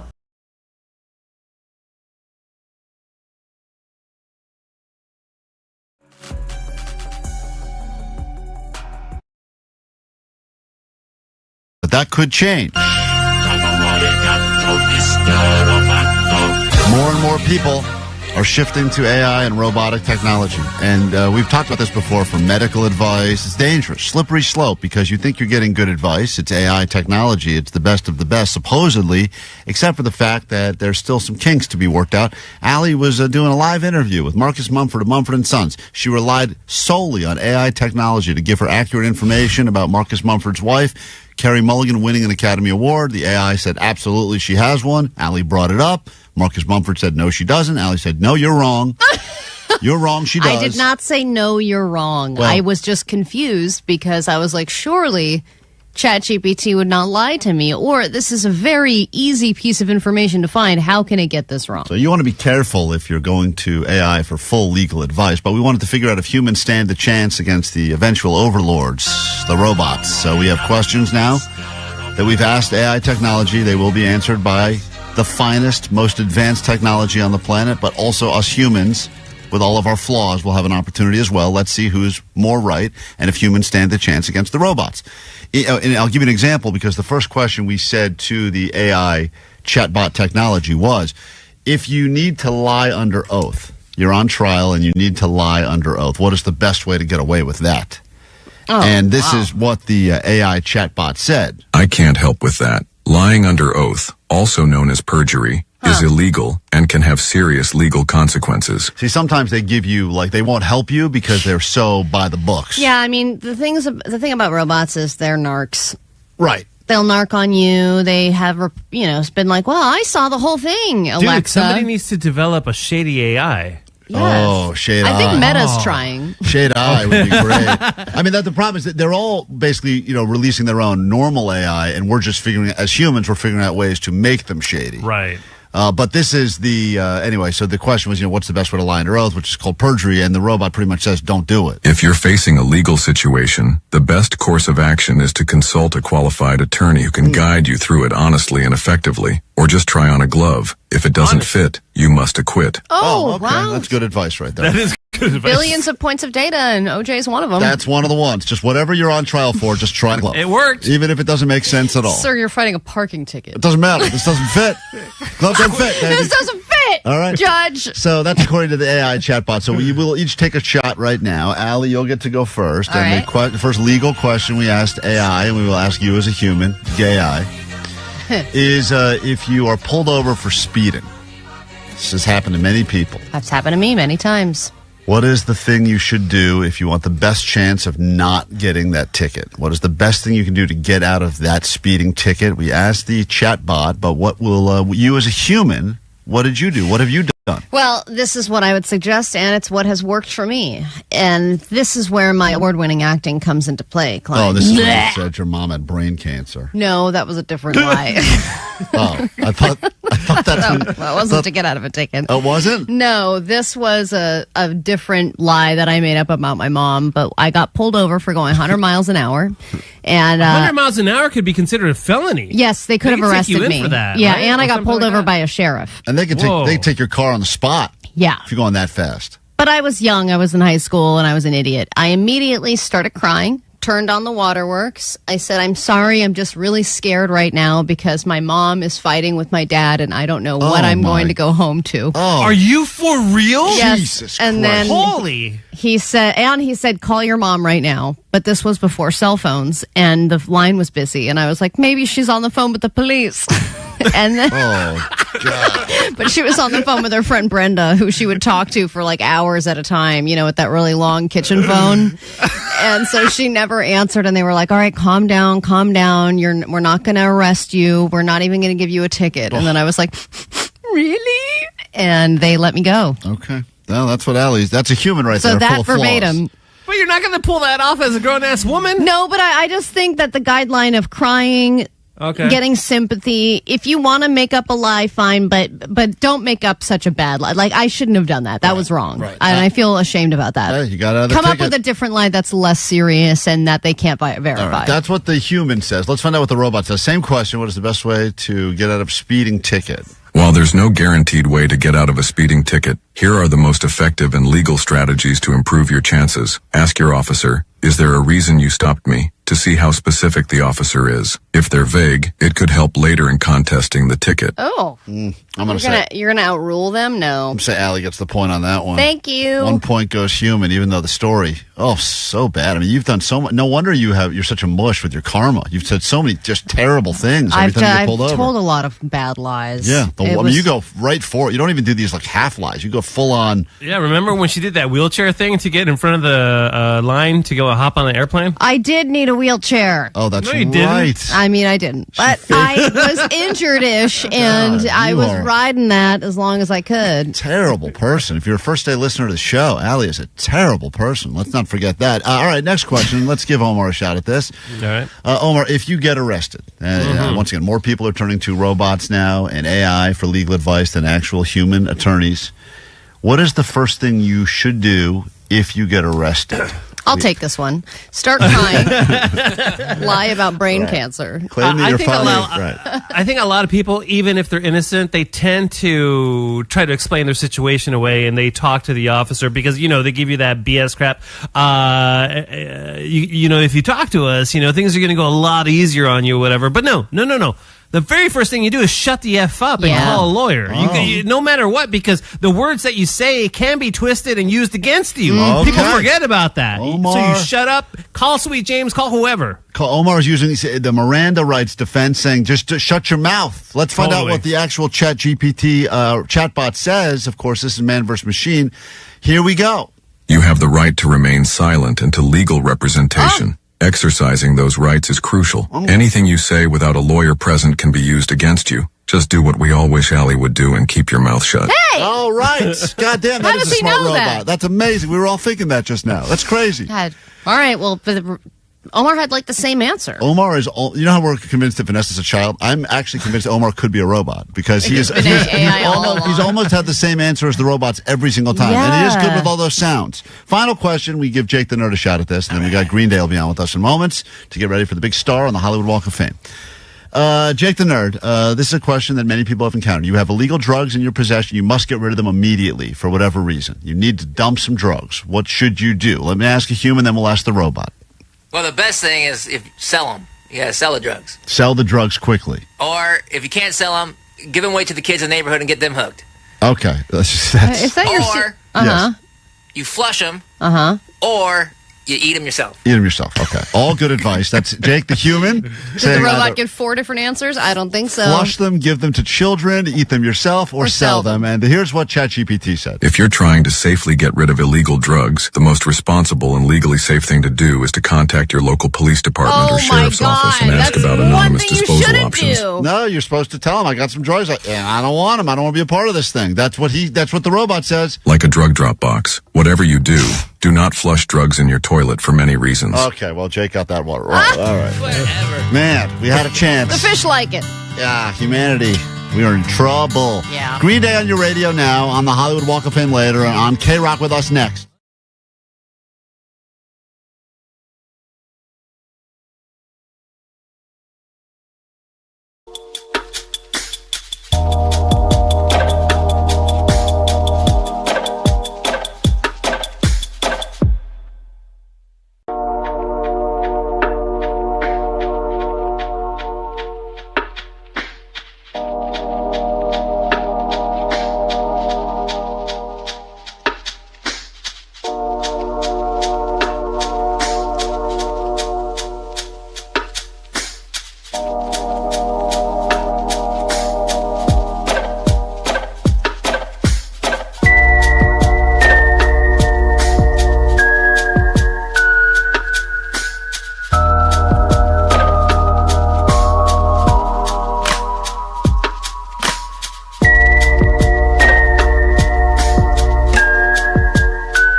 On your KROQ.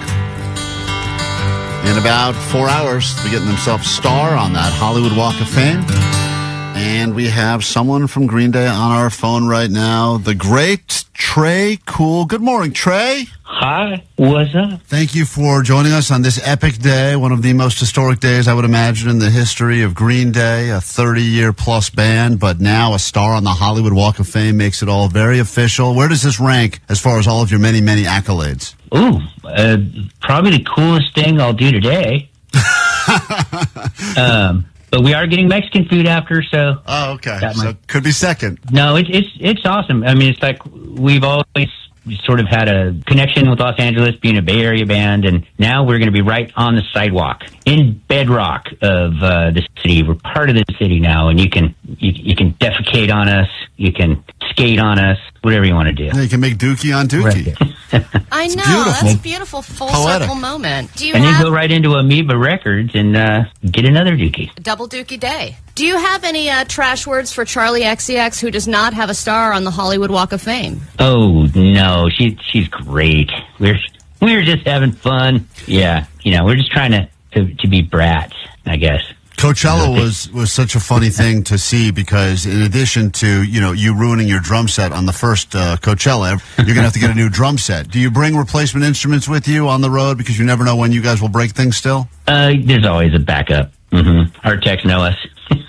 How many drumsticks are you going through in any given show these days? It seems like you've upped the ante there. Well, that was like a 2-brick night. A couple couple cases. Yeah, I think it's really cool when someone's like, I have a drumstick that was used at a Green Day show, and then everyone else like, I also have a drumstick that was used at a Green Day show. It's like, yeah, you're really flooding the market with that. You know, it's so interesting because today, obviously celebrating the big star that's going on the Hollywood Walk of Fame, and for Green Day to get the star is a big deal. California band through and through. And obviously you've got a eclectic mix of fans, and when we learned that Serena Williams and Ryan Reynolds would be speaking at your big ceremony, got me thinking, who is the weirdest famous person you found out as a fan of yours? Wow.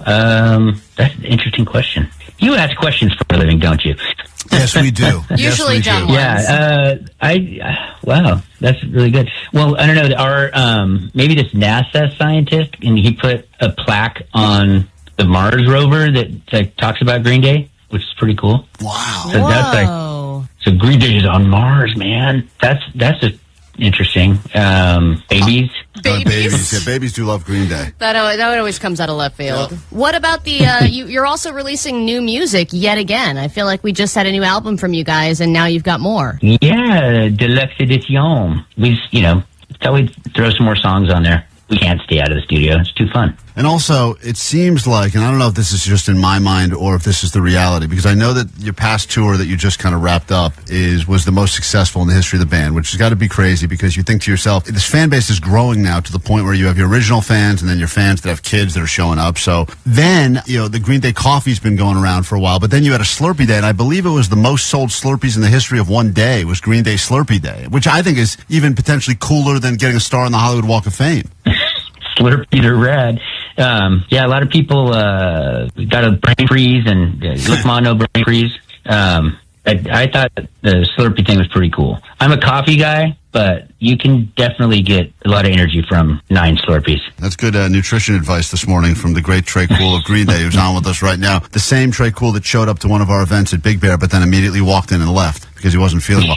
But at least you showed up, which means it was still one of the coolest events we've ever thrown. The fact that you actually walked through the room where we were doing an event makes it a cool event. It looked cool. I think some people had to throw up, like me. Yep, our events do that to a lot of people. Yeah. With or without alcohol. Yeah, that's true. Trey, now that you've got this star on the Walk of Fame, what is the next band that should get their own star on the Hollywood Walk of Fame? The Interrupters. Rancid. Oh, wow. Let's see. I'm just going to name all my friends, so. Yeah, dude. This could go on. It's funny. We asked Chili Peppers. I think we asked them right after they got their star, and they said it should be another. They were thinking of SoCal bands. They said Sublime doesn't have a star yet on the Walk of Fame, so let's get them one. But it makes perfect sense. It's going to be a rager happening on Hollywood Boulevard. For those of you that want to go out there, 11:30. The great Matt Pinfield back from the dead to host this event, and then of course you never know who else will show up for Green Day. But I have a feeling there will be no shortage of people there to celebrate you guys, as we always do at the end of every chat. Not one. 2 epic questions remain for the great Tre Cool of Green Day. These are 2 of the most epic questions you've ever been asked. Two epic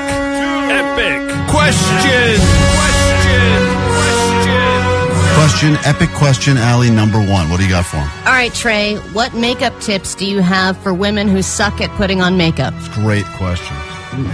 Don't wear any makeup. Great answer. Okay, but specifically, I suck at eyeliner. Can you help me, please? 1 tip. All I got to say is when you start needing reading glasses, eyeliner's a challenge. Can't see things up close. Then you poke your eyes out. So yeah. All right, that is correct. Epic question number 2. You're on a boat that's going down. It's you, it's Billy, and it's Mike. You can only save one other person. Who do you save? Epic question.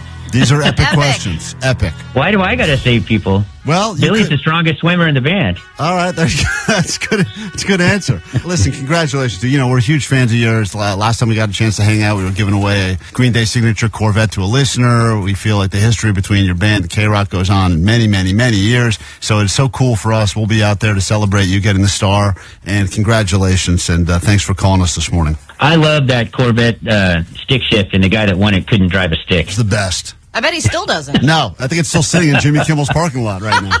Yeah. Trey, All right, guys. Anything we can do for you, let us know. And congratulations. And please give our best to everyone in the band. And we look forward to seeing you later today. I'll see you at 7-Eleven, the Slurpee stand. Hell yeah, dude. He said 9's the record. Let's go ahead and top that. Let's go. All right. Thanks, brother. Okay. Do you know where your teenagers are? Klein Alley Show. This could be the night your child ventures into a secretive and potentially dangerous world. The world of world famous KROQ.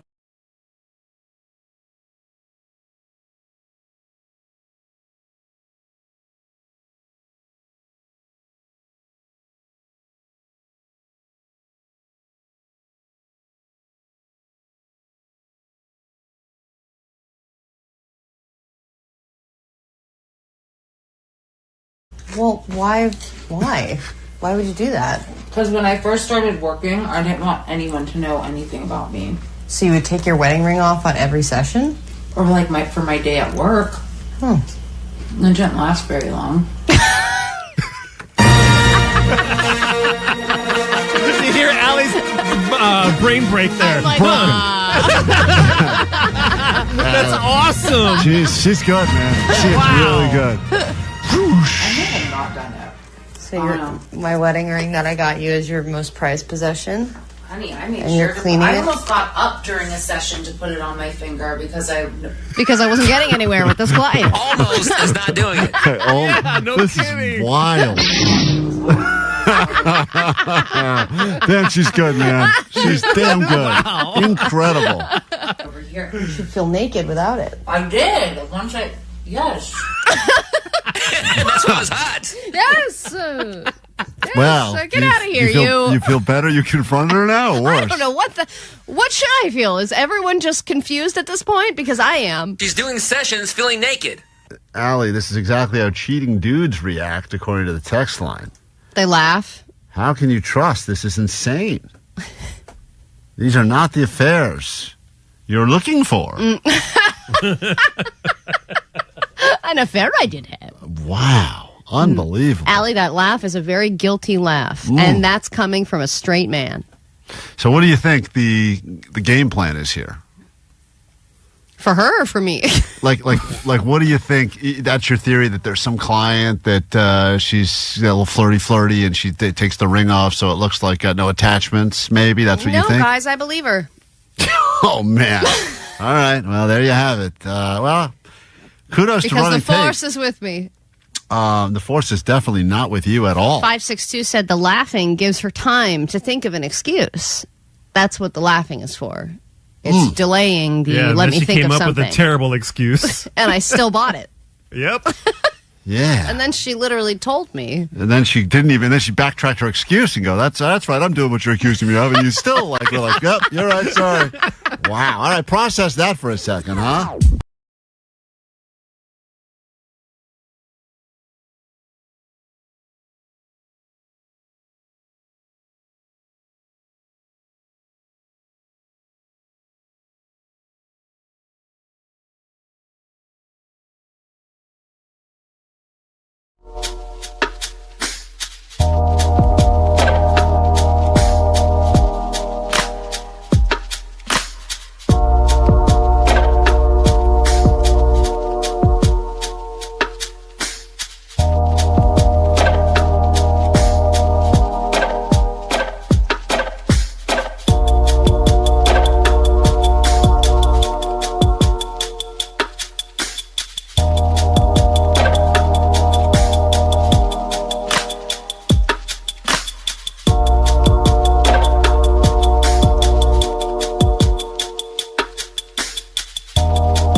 back. We are Klein Alley Show. Lots of texts about Tre Cool on with us. Congratulations again to Green Day getting themselves a star on the Hollywood Walk of Fame. We'll get to your ADD news in a moment. I did promise, though, this hour we would give you tickets to an advanced screening tonight at Vidiots, and we have them for you right now. Thunderbolt and Lively very, very frightened me. If you need plans tonight and you don't want to watch the Kings and you're disappointed and depressed because of the Lakers, we will go ahead and turn that all around right now. Caller 20, get you some advanced screening tickets. Marvel Studios Thunderbolts at Vidiots in Eagle Rock happening tonight, hosted by our very own Miles the DJ. And I believe there's live musical performance there as well. So get ready to win and call us to get them tickets. We'll do that for you right now. And let's get into your ADD news. Grab your Adderall. It's time for ADD News. Klein, I've gone through most of my life thinking that I'm cursed, and it's probably true. But now that is a term I successfully bestow upon Billy Corgan, because someone has crashed into his tea shop for a second time in 6 months. This is breaking news, I guess. We do want to move on to some breaking news right now out of downtown Highland Park. That is the end result of a crash. A vehicle apparently crashed into Madame Zuzu's tea shop again. That is a tea shop owned by Smashing Pumpkins' Billy Corgan. He posted to X that it happened a few hours ago. He says no one was injured, but there is some damage, as you can see there, to that shop. A car, by the way, also drove into that same shop just 6 months ago in October. But again, this someone who hates his band, clearly. So yeah, must have been one of those guitarists that didn't win the he's giving away that guitarist job. So it's a tea shop, no coffee. It's a tea shop. Just tea, dude. That guy. He's the last few times we talked to Billy, he's had tea. He's been sipping the tea. It's on their business card. Just tea, dude. Just tea. Go somewhere else for coffee. The Green Day's got your coffee. Madame Zuzu doesn't have your coffee. Get out of here. Green Day's got the Punk Bunny. We got your tea. Well, people are clearly falling asleep at the wheel and hitting the store, man. Get some coffee in there. I'm so tired. This cardamom tea did nothing. Just gotta make it to the tea shop before I fall asleep. Damn. So yeah, in October, a car drove over a curb and through the front window of the tea shop, and his mother-in-law was injured. The driver was hospitalized, and the tea house had to shut down for a bit. And now this one seems less serious. Nobody was there. Nobody was hurt. Again, you heard that there was some damage on the outside of the building. But yeah, you may think maybe there's somebody who's a Smashing Pumpkins hater or a Billy Corgan hater, but his wife insisted that this has nothing to do with any of that. There's no foul play. It was just an honest accident. And you are also aware in your neighborhood there's one place that just seems cursed. There's always a new place that's taken over. So there's like a burned down, or it survived something else, then it got burglarized. It's just the location is bad. Well, what if it's some guy who's just upset because they're the Smashing Pumpkins and they really love pumpkins? I'm going to smash your building. Wants to just completely just tear into it no matter what. Or they want to hear the smashing windows puns. I think to myself, with the Doom location, everyone knows a spot, usually in a strip mall. There's a Mexican place that's always been a new Mexican place. It's always been a Mexican place, but it's always shutting down. Or there's a place that's every 6 months opens as a complete. Now it'll be a bookstore. That's not going to work. And as they're opening, I feel bad saying to them, did you guys know that you opened up in a cursed location? I know, and then you see them and they look so happy. I know, and so excited. And they're like, come on in. And you're like, it's impossible to turn around a cursed location. And there are places, I see the same places that have been around in LA for years and years and years. And then there's that one place that every 6 months is something different. Yeah. But there is a place that I've seen get run into by multiple cars, and it's right on the corner of Ventura and Laurel Canyon. And I think it's a FedEx shop now. But sometimes it's just a dangerous intersection. Dangerous section. And it's also where people like to drag race. But I've seen multiple days, like, oh, another car crashed into that one. Yeah. All right, maybe you've heard the term hot girl walks, where girls get together and Vanessa does these all the time. You walk in the evening, you talk, you connect about whatever. These can be people you know or people you've never met. Vanessa says she's done them and she loves them, right, Vanessa? Yep. And I guess what Vanessa calls hot girl walks, to another person, they can just be called fart walks, which is a term that was coined by a chef and a cookbook author who said fart walks after dinner, whether alone or with your partner or friends, will help your digestion and save your life. She says we eat a lot of fiber, so we've got gas, everybody does, and when you walk, you fart, and it's good for you. The main reason that we do those fart walks is because even walking as little as 2 minutes can help reduce our chances of developing type 2 diabetes, and it can help prevent cancer. So everyone's out there just walking their dogs after dinner, not even for the dogs. They're doing it for the farts. The dog is a total decoy so they can get out there post-dinner farts. I would play some fart sound effects, but Klein would yell at me. In this particular context, I think it's acceptable, and I do believe that I would like our show to get behind the first ever Hot girl fart walk? Massive hot girl fart walk where we do. I would just be behind it with a lighter. Yeah. Omar, that'd be a great idea. Just a bunch of girls holding it and then getting super uncomfortable. Right? You know what? And everyone's just blaming someone else. It was her. It was her. It was that girl's dog. It was that other girl's dog. Vanessa, since you are a fan of the hot girl walk, do you think that we could easily host a hot girl fart walk? Could we shift and turn it into a hot girl fart walk or no? I think so. Oh, yeah. Talk to your friends. All right. We'll get rid of the load towels if you do the hot girl fart walk. Oh my gosh. Okay. You need to be the. You have to Those are her choices. Yeah. But Vanessa, you're going to be the face of it. You're going to be the face of the hot girl fart walk. Why does there need to be a face? You're going to be on the flyer. Yeah, don't. Hey, you're going to have like little sweat towels. We'll get out tiny fart towels. Oh, okay. Well, anyway. Tiny fart towels. We're still. Makes no sense. Don't worry about it. It's a work in progress. All right, make a note on our list of bad ideas we keep in the back office. Please write down hot girl fart walk. Let's make it happen. Don't let us forget. All right, whatever you do. All right, and then finally, would you like to spend $130 on new sneakers or previously scuffed sneakers? Nike is selling a dirty pair of Air Force Ones for $130. It's got stains, scuff marks, the creases. They're all part of the design, and they're called the Nike Air Force One Dirty Triple White Low. And I believe it was Nelly who said first, if you scuff up, you effed up your whole night with the Air Force Ones, and they're only good for one night. I thought that these shoes, also, the more you wear them, the cleaner they look. Isn't that? What? Yeah, I think I read something about these scuffed up the pre-scuffed Air Force Ones. That Dude, actually, that's a cool idea. The more it's like a reverse effect where they start all scuffed up, but as you wear them, like the designs rub off or something. Yes, and then they become bright white. What? Yeah, that's Dude, what I want to buy all my shoes like that. So My shoes would look amazing. All my shoes are so old. We should get those dirty shoes as the official shoe of the hot girl fart walk. Shoe. We need some dirty shoes in that hard. I'm a fart walking in my Air Force One. Let's get the brand new hour of the show off right now, and the first thing we do is give you these tickets. Here we go. Klein Alley Show. 106.7 KROQ FM in HD Pasadena, Los Angeles, Orange County. This is the world famous KROQ. All right, what a way to kick off the 8 o'clock hour. It's your Prequin. We are Klein Alley Show. If you're a new listener, nice to meet you. My name's Klein. You'll love or hate me pretty quickly. There's Allie over there. Hello. Very lovable. In so many ways. You can see Allie on our Instagram right now in her bra. Why is she in her bra? Because she's a bra lady now, and this is not her walking around Coachella in a bra. This is a bra shot from this morning. This is in the studio. She went full-on topless, and that is up right now on the Klein Alley Show Instagram. If you've never been there, this would be a great time to check it out. You can also see some of that new merch that a listener made for us that will be given out at the Green Day Star Dedication, happening 11:30 today in front of Amoeba in Hollywood. A lot of people claim that they're driving there right now to get a good spot. We will be out there and giving some of this Green Day-inspired Klein Alley Show merch. That is DJ Omar Khan, the audio sniper. In the back room, Postmaster Johnny. Vanessa, taking your calls at 800-520-1067. And the star of this hour, Jake the Nerd, who returned to the pawn shop for his first time in a long time to try to sell all his fat guy stuff because he's lost 20 pounds. Yeah, we've been trying to get him back to the pawn shop for a while now, and we needed a good reason. And when you lost, 20 pounds now, Jake? Getting close. We'll find out tomorrow. Yeah, it seemed like a great reason to bring him back to see Mama. So we will get into all of this audio as he attempts to sell his things at the pawn shop, but this is just a tease that we can look forward to. What the hell is that?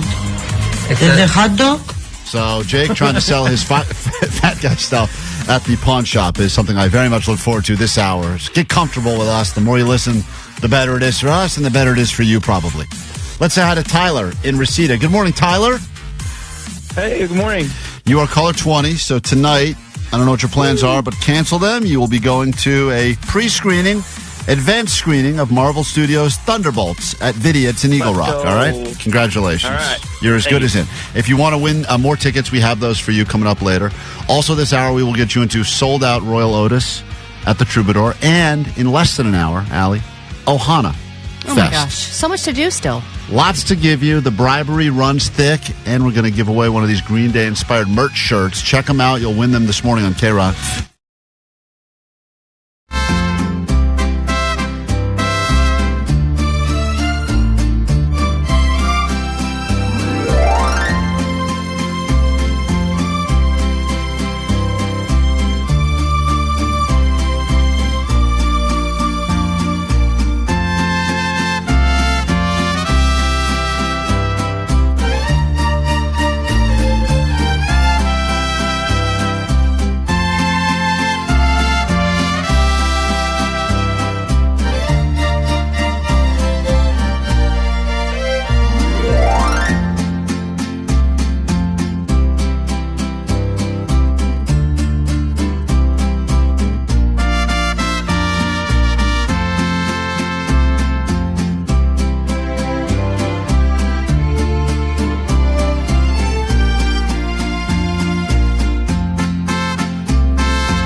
We are Klein Alley Show. A lot of messages on the GOAT line. This guy is upset with me for something involving my sex life, and I don't know if we have time to get into this now, Allie, because we do have a lot to give you this hour, and I really want to make sure we have all the time we need to listen to Jake at the pawn shop. But why is this guy upset? Hey, Klein. This is Dennis from Orange County, Sweet Divots. You know, I hear you bitch about sex all the time, and it's really depressing for all of us out there that aren't getting it either. Well, think about how depressing it is for me. It's unbelievable. It's depressing for you. It doesn't need to be depressing. You just have unrealistic But you're married, needs. you really have no excuse, and your wife is beautiful. How dare you, sir? But thank you. But yes, and I think it's getting to her head that she knows it. I mean, it was always a joke for a while. It was a joke since you met her when she was 12. She was not 12 when I met. Oh, yeah, she was 12. She was not 12. She was 14, but I was also underage or something. I met her. I don't think that's right. First of all, for people that are new to the show, this is very out of context now. But I grew up in the on the East Coast with her, and I was friends with her older sister, and went over to her older sister's house. And you were the older guy going, who's your sister? For a party, and she claims that How old is she? I met her then when she was 12, but I was also 17 or whatever, 16 or something. So maybe I met her, but I wasn't hitting on her. It was wasn't until years later. I met her in L.A. A couple years later. Yeah, I waited until she was... No, I met her when she was 22 and moved to L.A. Do you think that this is a complex now, though, that you think your wife is more attractive than you are, so you always need to be, oh, yeah, I'll pick you up at the airport. Oh, yeah, do you need me to bring you some matcha? No, because the reality is, more often than not, I think that she does annoying favors for me. Like, anytime I call to put her on the radio show, she hates it, and I do it all the time. That's not a favor.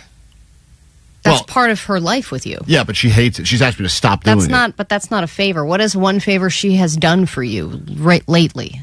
The other day, she asked me to go pick up something for her, and then said if I wanted anything while I was out, I could get it. That's not a favor. That's prison. Right. That's not a good idea. That's a privilege that you've earned. She let me pick the show last night we were watching. That's not a favor. Sure. It's a favor-ish. But that's just a courtesy, though.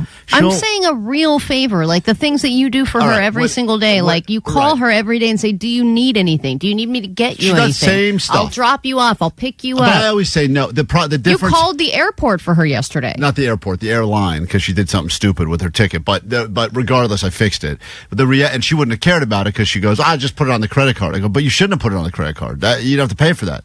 And so I had to go deal with it to unwind the charges. What percent of you is husband versus secretary? 96% secretary, 4% husband. All right, now back to the sex. Here's the reality, though. She will always say to me, just like I do, I will call, hey, I'm on my way back. You need anything? She will never say no. It's always like, oh, yeah, well, if you're offering, sure, I'll take this, this, and this. By the way, this is an open door to wasted money. You're right. Whenever she says to me, I'm wherever, or she'll see like a bar. This is how sad this is, but she'll see like a guy doing like barbecue on the side of the road, and she'll say like, "Hey, there's a guy selling barbecue out of the trunk of his car. Can I bring you?" So sad. But she knows me, and I'll usually be like, "How's it look?" You know, hey, there's a dog statue over here. Do you need me to help? Do you want me to rescue it for you? And she'll say like, "Hey, there's a guy doing barbecue out of the trunk of his car. Do you want me to bring you like a rack of ribs?" And I'm like, well, that's a really tempting offer, but how does it look? Well, usually you just say no, I don't need anything. I just say no. Yeah. I'm always no. She's fine to need something. So this guy's making the point that I should. My wife was killed by a drunk driver in 2015, and I haven't been with a woman since. This guy has not been with a woman. I'm very sorry about your loss, sir. Seriously, but she has not been with a woman since 2015. So, and it's not that I don't want to; it's just that women are so, excuse me, anal. People just aren't having sex anymore. Well, that's kind of what we've been trying to get to the bottom of. People are not having a lot of sex anymore. So, as you know, I came up with a new agreement with my wife, which was the no veto rule, which means you cannot veto the other person 2 times in a row for sex. I said, hey, we should have sex. She vetoed, and then I asked again 10 minutes later. She vetoed again. I said, whoa, no double vetoes. And she said, you have to wait 24-hour period. Then yesterday, you remember she sent me the text 2 days ago, sorry about it, it's a sex day. And then I did not respond to the text. So she claims that I lost the opportunity. And you did. So yesterday I got home. You should be responding immediately. Yesterday I got home, and she was getting spray tanned. Hot. And so she was already pretty much naked. And then I said, you're naked now.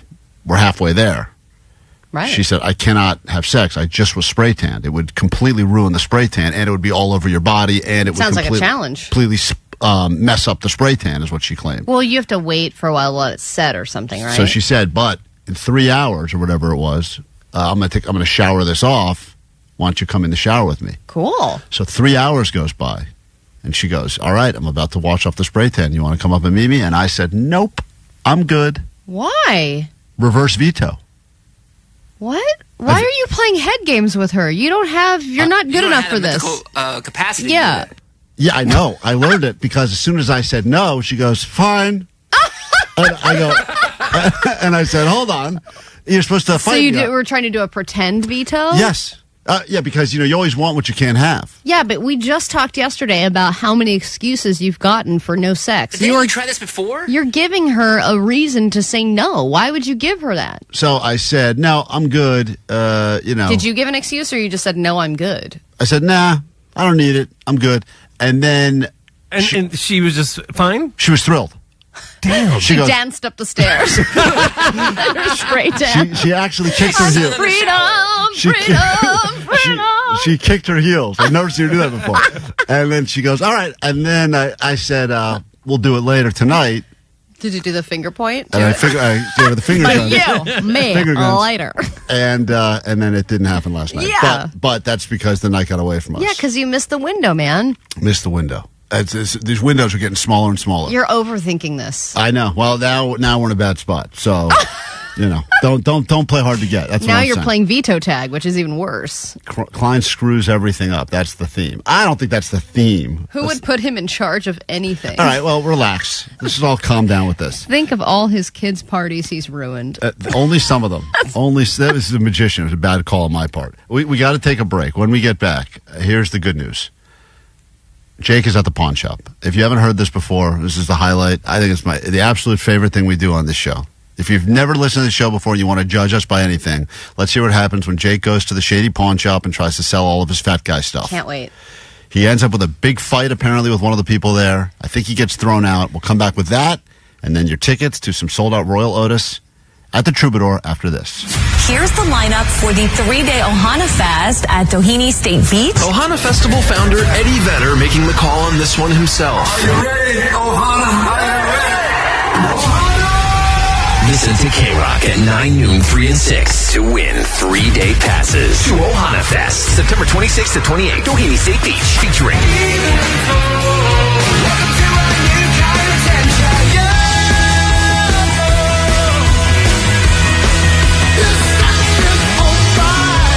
Eddie Vedder and the Earthlings, Green Day, Hosier, Kings of Leon, Cage the Elephant.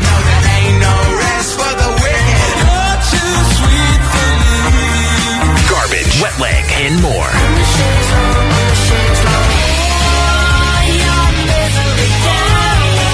Hello, this is Ed Vedder. Hey, this is Billy Joe from Green Day. It's Matt Schultz from Cage the Elephant. Hi, this is Shirley from Garbage. Listen to KROQ to win tickets to see us. World Famous KROQ. Yeah, that's right.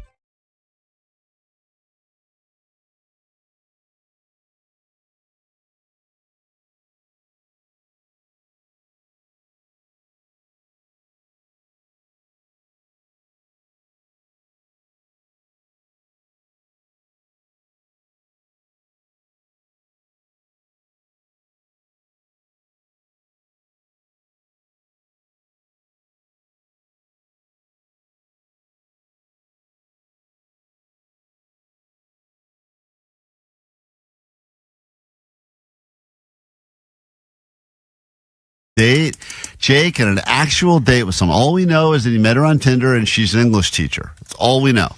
Everything else we will try to figure out together. We'll let you play along. Here we go. Where'd you go? How far'd you go? Did you guys go play bingo? Where'd you go?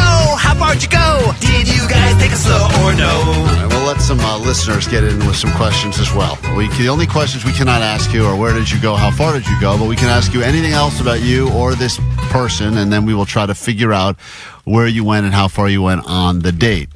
The fact that he even told us about it, Allie, makes me think that something good happened, because if it was just a total colossal failure, he may have kept it to himself. It's funny because Jake he's got a pretty good poker face. if he is like, yeah, I want to date, you're like, oh, what happened? He could be like, I had sex all night. Right. Or he could be like, it went horrible. And Right, trunk burger, another trunk burger. Yeah. Also, you know what's funny is that I did a little bit of research right now on Tinder, and Jake had a higher tier than normal Tinder thing.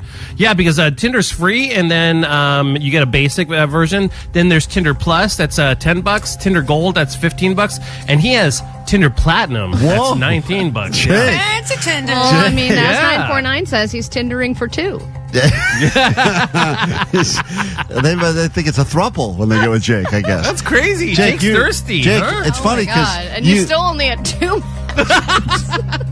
That was the platinum plan. Yeah. Jake, that's amazing. Did you know you were paying for the highest tier of Tinder?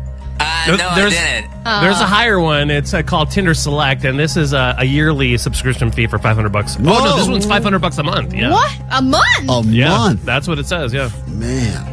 Dude, people are spending $500 a month on Tinder? That's crazy. The whole thing is what insane. a waste of money. I'm sure a lot of those people who are paying for it still don't even remember that. Like Jake remembered that he's still getting charged for it, but he's a platinum. Platinum I Jake. forgot the first week. I had to go and cancel my subscriptions thing. What? Did you sign up for that because you were really trying to get, find someone to get laid? Vanessa made it so we could do the AI challenge thing, and then I had it on my phone, and then I was drunk one night. I'm like, I'm going to sign up, and so I could start swiping on people, and then I forgot. Yeah, I got it. All right.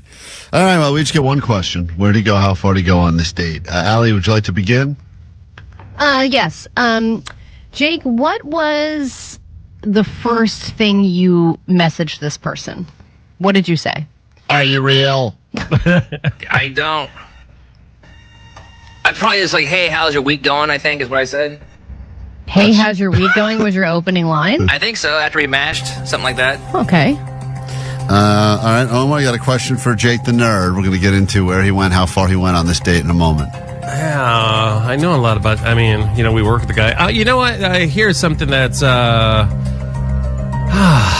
What's your landscaping downstairs? Oh. The same question you would ask anybody else. You're right. You got a ball throw action going on. What's going on there? It's trimmed. Oh. It's trimmed? Like how? Oh. Like short. No. Just short? Next. Like a mohawk? Like you got like a little landing strip down there? Or? No, it's all the same. All short. Oh, okay. Like how? What's the length? Like a half an inch? That's enough, Omar. That's enough. A lot of detail. Jesus Christ. I need to write a new question because I also had a ball throw question. So I'll give you mine in a second. Hey, Maria, go ahead. You have one question now. We'll get into where he went, how far he went on the date. But what is your question for Jake the Nerd? Did he prepare with a trunk burger this time? Yeah, that's a good question, actually. I was going to ask something similar. You always have a consolation meal. And I know you're not as hungry anymore now, thanks to Lasara. But did you have a consolation burger last time? I think your first date with Tina, you had a trunk burger, a burger waiting in the trunk for after the date. If it went well or didn't go well. Did you have any sort of a consolation meal waiting for after this one? No, I ate right before. Oh, you did eat right before. That's a good question. Ate right before. Kimberly, you get a question for Jake the Nerd. Go ahead. What is your question? All throw questions are out. Yeah. Did you go in a car to the date? All right, that's a great question. Was there? Did you pick her up in your beat-up car?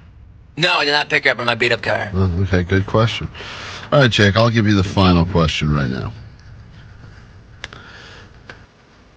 Have you self-pleasured since the date? No. It's a good question, Klein. Thank you. No. You probably couldn't. Were you waiting for a good question? Yes. That's basically what I just said. Yeah, that's right. I couldn't. I watched Allie's video. All right. Oh, that's good. Thank you so much. That'll cure you. That'll cure you of your ills, my friend. I have cured someone of their panty I fetish. believe it. Hey, we're going to check that world premiere of Allie's Panty Hall video coming up in moments. All right, we've learned a little bit about Jake. But now the only questions that matter, which is where'd you go, how far did you go on the date? A real match on Tinder. He's a platinum Tinder man. Who knew? Jake will cut many expenses and lots of things, but not when it comes to his Tinder. He is the second most expensive tier there is. I think I know exactly what happened. All right. So... What day was this, Jake? Yesterday. Oh, okay. Sunday date. So here's what I think happened. I think he messaged back and forth with this girl. This girl, he said, was a listener to the show. I don't think that she would have swiped and chatted with Jake if she wasn't already in on Jake. I don't think she would have been like, I'm still deciding. Right. You know what I So mean? she thinks she decided sex. I think that she decided early on that sex was going to happen. But, of course, Jake wants to make everything convenient for him. So he suggested Come to me. go to a bar within walking distance of where I live. He met her at that bar. They had a few drinks, and then they walked back to his place to watch some stupid movie that no one's heard of. And then during the movie, they started up and had sex. You ever see Anime in a Shack? And she's like, sure, I don't know. Right, I got it. And then they had sex, and they're going to see each other again. She wanted the novelty of Jake the Nerd. I'm sure she wanted to see the Jake Shack. I agree. There's no chance he left Burbank for the date. The date 100% happened in Burbank, probably within a 3-block radius of where he lives. At first, I thought he was going to go to that taco place he won't shut up about. Oh, right. Because he found a new taco place right down the street from where he lives. That's what I ate right before. So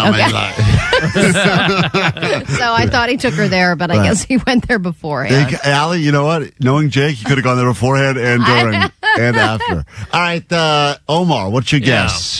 Jake the Nerd's big Tinder date. Where do you go? I think, Allie's absolutely right. She had already made the decision that she was going to go all the way with Jake, so they definitely had sex. Like she's into oddities. Yeah. And as far as the date, I think they just, they met somewhere. They went on a hike. I know Jake's a big hiker. I think they just wanted to get to know each other, so they went on a hike somewhere. Hike. Yeah. Interesting. We can hike for a 3-block radius around this taco truck. I'm going to let Maria play along with us because she asked a question. Maria, where did he go? How far did he go on the date? You're a woman. Maybe you give a different opinion. I'm a woman, too. Shut up, sir. Go ahead, Maria. I think that he took her to that bar that he always frequents, and he took Kibby, and I think that they did go all the way. Also, 3 guesses for all the way. Yeah, I think so. Platinum Jake. Also because Jake would be like, so what are we doing here? Right. He would be like, if we're going to do this, let's do it. Kimberly, you got to ask a question as well. I'll let you take a guess. Where did he go? How far did he go on the date? I think he went to the same place, the bar that they said probably had 2 or 3 shots and got a little tipsy, maybe had another buzzball at his place, and then went all the way. 310 has an interesting guess on the text line. I'm going to guess that she went to second base with Jake's boobs, which is a great guess. Motorboat? That she felt Jake up for a change. Cool. All right, Jake, listen, I think it's very clear. And with all this, we are very happy for you if you did get laid. He didn't get laid. I'm pretty confident about that. He did have a pep in his step today, but I think it's just because he keeps losing all that weight. Right. Natural pep. Yeah, I think that it did involve a park with his dog, because he probably had to go to the park anyway for his dog. Jake doesn't prioritize the dates, as you know. So it was, I'm going to take the dog out to the park if you want to come meet Kibby. They were at a park. I don't think his dog can walk anymore, though. Oh, yeah, she's all atrophied out because he just carries her around, lugs her around that cleave. I think. So I'm going to say, I still think that it was a park date. Okay. It was definitely a free date. You ate before, so you didn't offer to buy her any food at all. And then after walking in the park, I think. So excited to go back to the pawn shop with Mama, Koala, and the other one. I forget all their names, but they are my favorite cast of characters. Nonya, that's right. Nonya and Koala and Mama. These are all people that Jake has introduced us to when he goes to the pawn shop near the neighborhood he used to live in. Doesn't live there anymore, so he has not been to the pawn shop in a while. We thought it'd be a great opportunity to get him back to the pawn shop to sell all his fat guy stuff he doesn't need anymore. So he went in there, Allie, with like picnic blankets and spoons he used to eat ice cream with. He went in there with a bunch of fat guy things. I had to try to unload him. I think his big fat pants he couldn't wear anymore. Look, as somebody who has lost weight before, it is a nice freeing feeling to get rid of clothes that are no longer fit you, and you're like, this part of my life is over. But pawn shop, it's a victory. Pawn shop not probably the place to go. And as you know, this is just Goodwill would be where you go. This woman, the people at the pawn shop, you don't want to rub them the wrong way because they have a temper. And this was like last time he went there, he walked in into the middle of a negotiation that was going south real quick. No, we don't buy hose without the compressor. It's too much money. I don't want to buy it. So, I mean, people are constantly they're yelling at each other about prices. Get out of here with your compressor. Fake and this is that. And so I'm very excited that Jake returned to the pawn shop. Ladies and gentlemen, we call this Jake Goes to the Pawn Shop. You know what makes it feel even better? Hold on a second. That's not right. We call this... hold on. I was uploading something else. Oh, Allie, what a fail. We were ready to go. I know. And I was busy. I was doing something. The guy is very weird.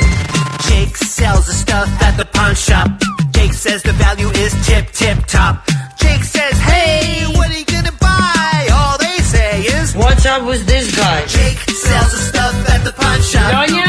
All right, Jake's back at the pawn shop, and this time he's got his box of fat pants, and there's always that loud music playing when he walks in. Place your bets. Hey there. How you doing?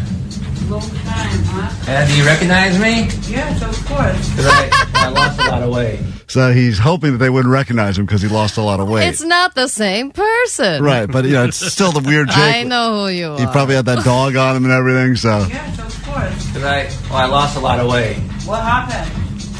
What happened? You dying? What happened? No congratulations. Just I got on the Ozempic. You were not fat. Oh, well, thank you. What'd she say, Jay? She says you are not fat. Oh, okay, you were not fat to begin with. Well, you were at your all-time high weight, so thanks to Lazaro, you started losing that weight real quick. Yep. So, okay.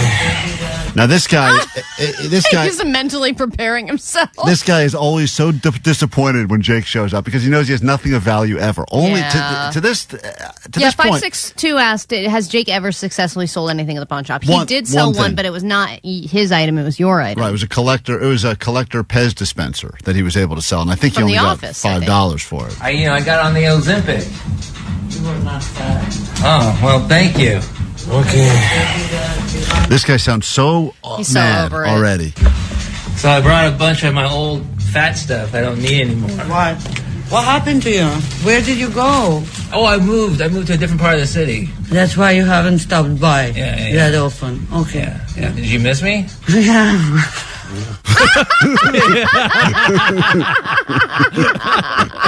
That is the best response I have ever heard to that question.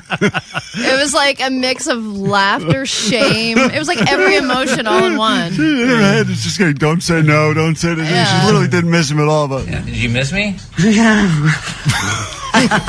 Always. I think she threw up a little bit in her mouth, too. So what a beautiful reunion between Jake and the people at the pawn shop. Always. Okay. All right.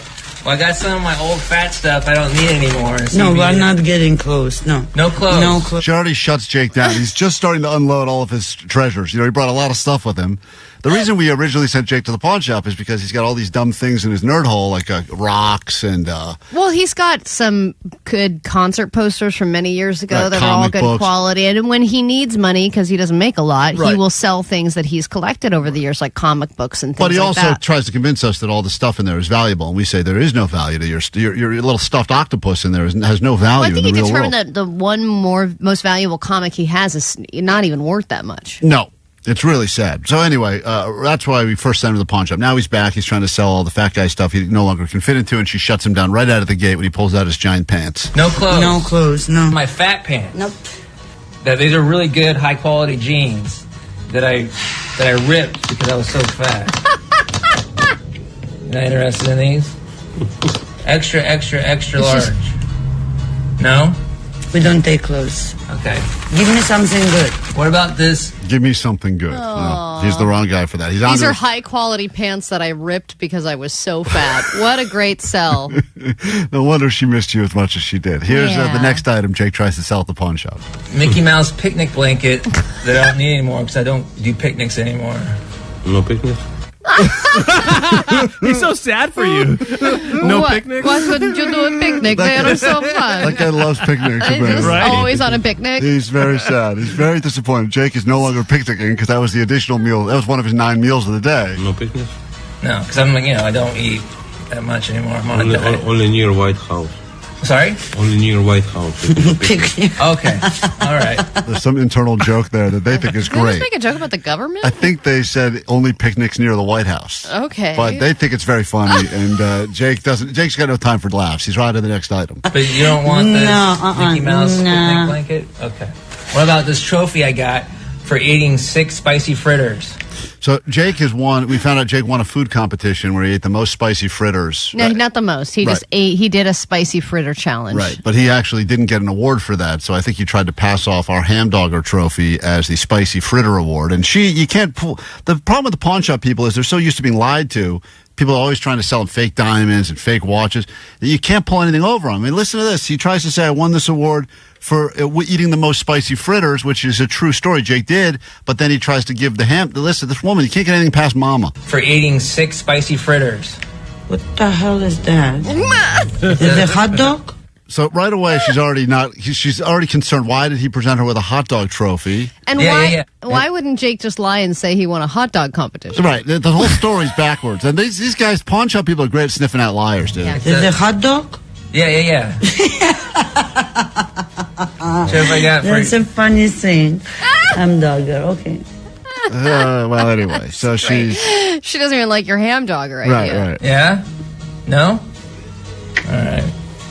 What about, this is a solid gold In-N-Out coin. Now, this is actually something that could be of value. Wow. And, the pawn shops love gold. Nothing makes pawn shops happier than real gold, especially now. So and Lindsay Snyder, she gave us some precious In-N-Out coins that are good for one meal at In-N-Out, but why would you use it for that? Because those coins don't seem like they come by very often. No, they are like rose gold in color, very nice. Jake says, I got one solid gold coin, good for In-N-Out, but it's gold. I know you guys like gold, and this is where things start going real south. Good for... There is not such a thing as a In-N-Out solid gold coin. Right away, she said, it doesn't exist. What you're saying is not real. 310 said, maybe Jake was hoping they would pay by the pound. They were probably hoping for it. Not the case at the pawn shop. Said it's solid gold. Said it's worth its weight in gold. You can get anything you want on the menu with it. It's not even heavy enough for gold. It feels heavy to me. He's so weak. So she's already determined this In-N-Out coin is not gold. Seems like it. I mean, looks gold. Good for one burger. You're kidding me, right? Good for one burger. She always loses. Like, eventually, she just decides she's over Jake. Yeah, I know. And she's excited to see him at first, but she loses her patience quickly. Because the time is money for the pawn people, and you have nothing of value. This looks gold. Good for one burger. You're kidding me, right? It's worth its weight in gold. How much you paid? I didn't. I was It's given not this. gold. Who told you it's gold? Wow. She starts to get real mad at Jake. The In-N-Out people. Okay, it's not gold. How do you know? I know that. It's not. Look at my gold coins there, and you will understand what this gold coin is. Right there. That is a gold coin. It looks the same. You kidding me, right? Oh, boy. Oh, man. This one's even better. Okay, I'm not arguing with you right now because you're not familiar with coins, okay? But it is not a coin. It's not a gold coin. It's an In-N-Out coin, good enough for one burger. It says there. Okay, so what do you think this is worth? Nothing.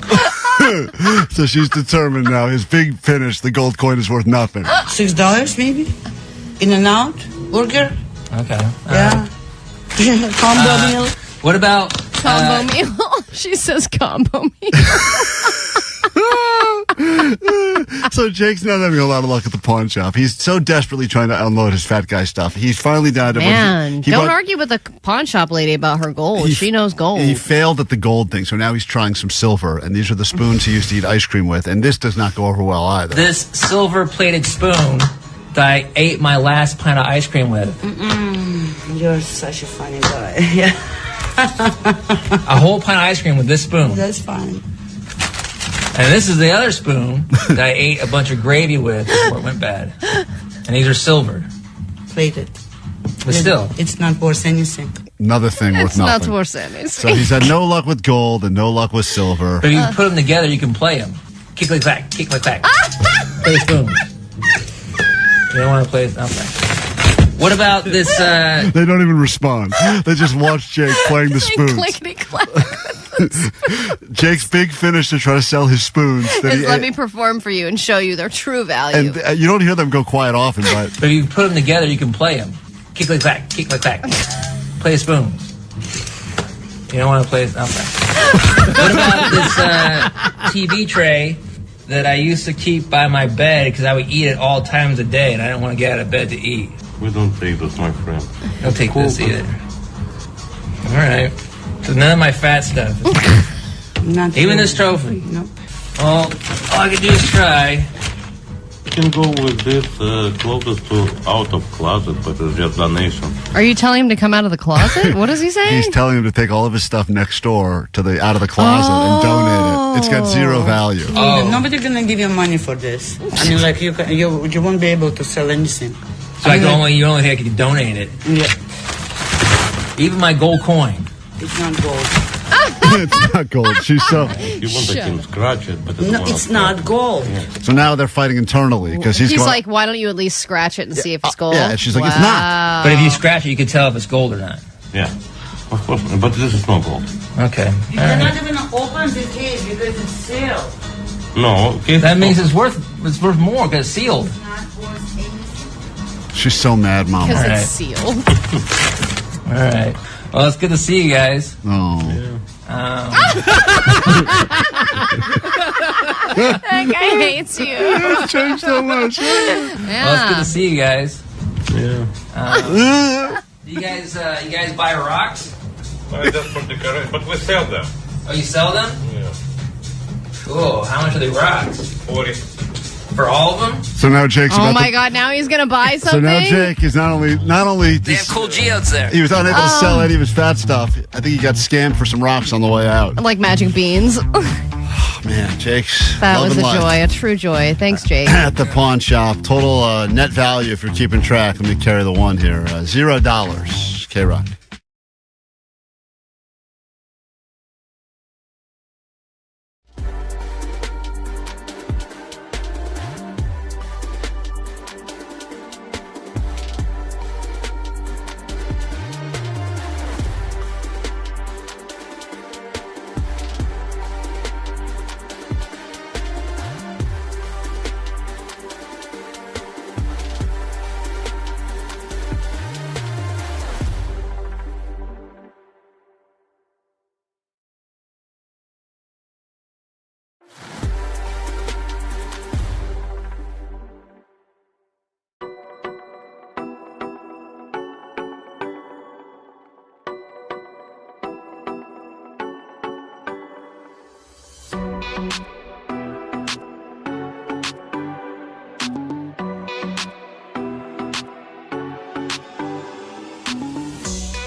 If you'd like to go to some Royal Otis sold-out show, Troubadour, call us now. Call 20. We'll give those tickets to you at 800-520-1067. You will get into the show. It is sold out. It's on May 5th.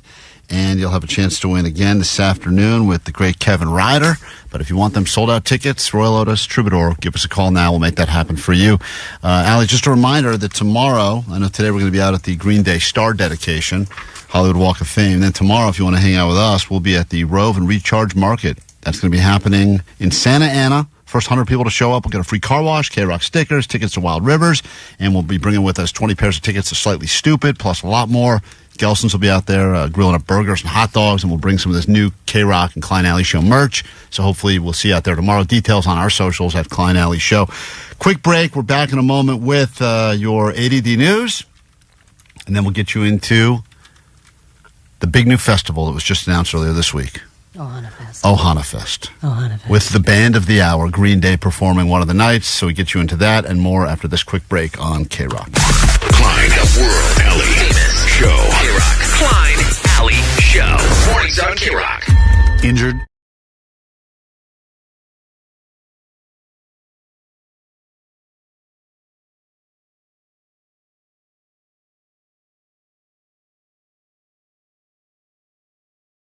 You said something like, you want to just come back to my place. She probably wanted to see the Jake Shack to see if it was anything like we talk about on the radio. Yeah. And I don't think there was, I'm trying to think, did she feel, I don't think there was hooking up at all. I think it was like a friendship thing. And she's probably also asking for a refund from Tinder. You know, apparently there are hints on Jake's Instagram story. Was this the woman who was dancing on Jake's IG story? If any of us followed him on Instagram, that would have been helpful information. Seems a little... I don't think I follow Jake. That seems a little premature to be posting the person you went on one date with already. Look at her, look! We're Instagram official. I've known her for 11 minutes. Is that the same girl, Jake? No. Oh, okay. Whoa, look the at party you. I went to on Saturday night. You're a real platinum man, making his way around town. Platinum man. All right. Hello, I'm Jake, Mr. Platinum. Are any of us exactly right? No. Okay. Wow. Moment of truth now. Where did you go? And how disappointing is this going to be? How far? So disappointing. How far did you go on this brand new Tinder date over the weekend? Well, I tried to make plans with her on Saturday, but she was busy. So we made plans for Sunday, and I said, well, I play in a weekly card tournament on Sundays. Do you want to meet up after that? It's so much worse. That you said to her, I cannot accommodate this date. I have a weekly Magic the Gathering event I go to. He said, yeah, well, I didn't say Magic the Gathering. I just said cards. And then I said, I'll be done like around 3 or 4. And she's like, I'll be available around 5. Does that work? And I said, sure. So we met at 5 at the bar across the street from cards. Did I not call it? The place that is the most convenient for him? Of course, the most convenient. Okay, then what? So you walked across the street. How many times during Magic the Gathering did you tell everyone you were going to meet a real woman, a real human woman afterwards? Yeah, I have a girl waiting. About it. Have a girl waiting for me at the bar. Yeah, if you need me after this. You know, after this tournament, I got a date. So you went over to the bar next door. Well, first I went and got tacos because I had some time to kill.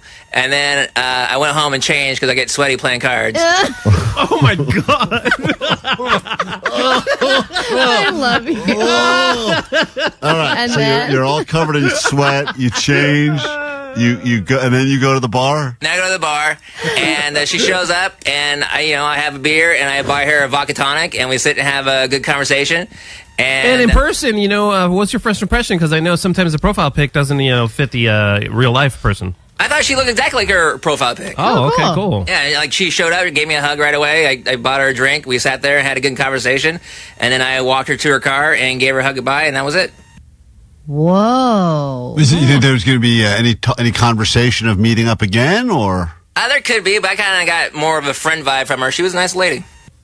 I thought Tinder was the app where it's like sex is like guaranteed. I'm like, what? That's what I thought just too. For hooking up. I think the tagline for Tinder is creator of zero friendships. Right.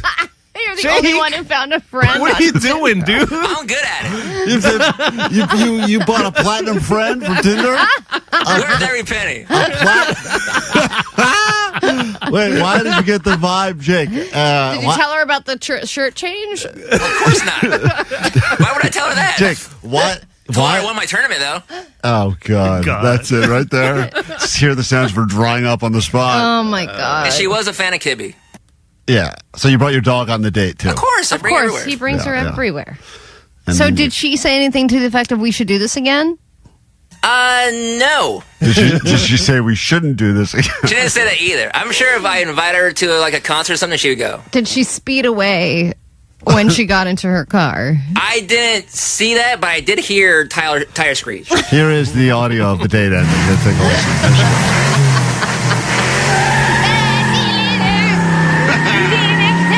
All right. I think that went well. All right. Bye-bye, friends. All right. Well, Jake, congratulations. Yeah, good for you. What a story. Man, that's a platinum man right there. Jake the Nerd on KROQ. What a date, huh?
Let's go ahead and clear out some phone lines and say, Valerie, your day just got instantly better. You're caller 20. Good morning. Good morning. I love you guys. Thank you, Valerie. Love you as well. And hopefully you love some Royal Otis. You'll be going to their sold-out show at the Troubadour. Yeah, baby. Yeah, That's baby. joy. That is real joy right there. That's the opposite of every sound you heard in the pawn shop right there. Hold on one second. Oh. Thank you for starting your day with us. You'll have another chance to see Royal Otis because they will be at Ohana Fest. Those tickets will be coming up. 3-day passes, mind you, in about 10 minutes right here on KROQ.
We are Klein Alley Show. We'll get to your ADT news in a moment. Then a brand new hour can begin. First thing we do is get you into Ohana Fest, where you'll see Eddie Vedder, Kings of Leon, Hozier, Cage the Elephant, and Green Day. Speaking of Green Day, today's the day. Big Star Hollywood Walk of Fame will be out there after the show. I think roads are already starting to get closed down around that area in front of Amoeba, where they'll get their star.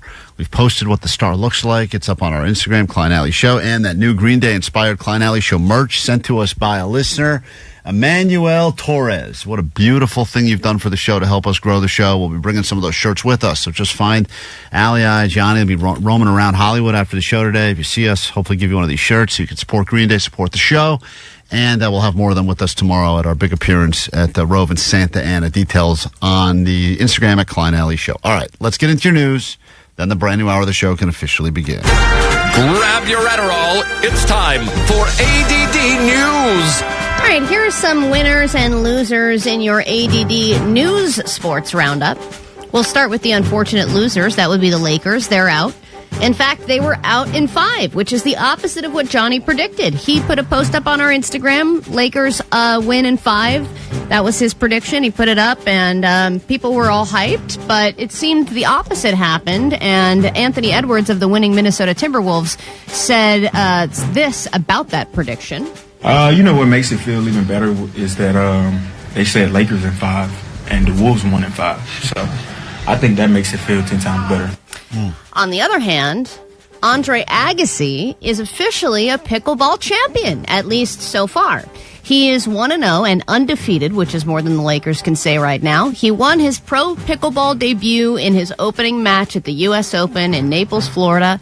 He played with a number 1 ranked 18-year-old girl named Anna Waters. They played against a 16-year-old and a 13-year-old. Man, that's like Jake in his Magic the Gathering tournaments. I kicked their ass. Guys all happy. He's like, I finished first. I guess competition's all prepubescent. I know. There's no age restrictions, apparently. But listen to this. The sounds of pickleball are still so loud and so annoying that you can't even properly interview the winners. This was Anna Waters' post-game interview. I was trusting Andre, and I hope Andre was trusting me in the end, but I felt like we kind of settled in towards the end and started to get rhythm.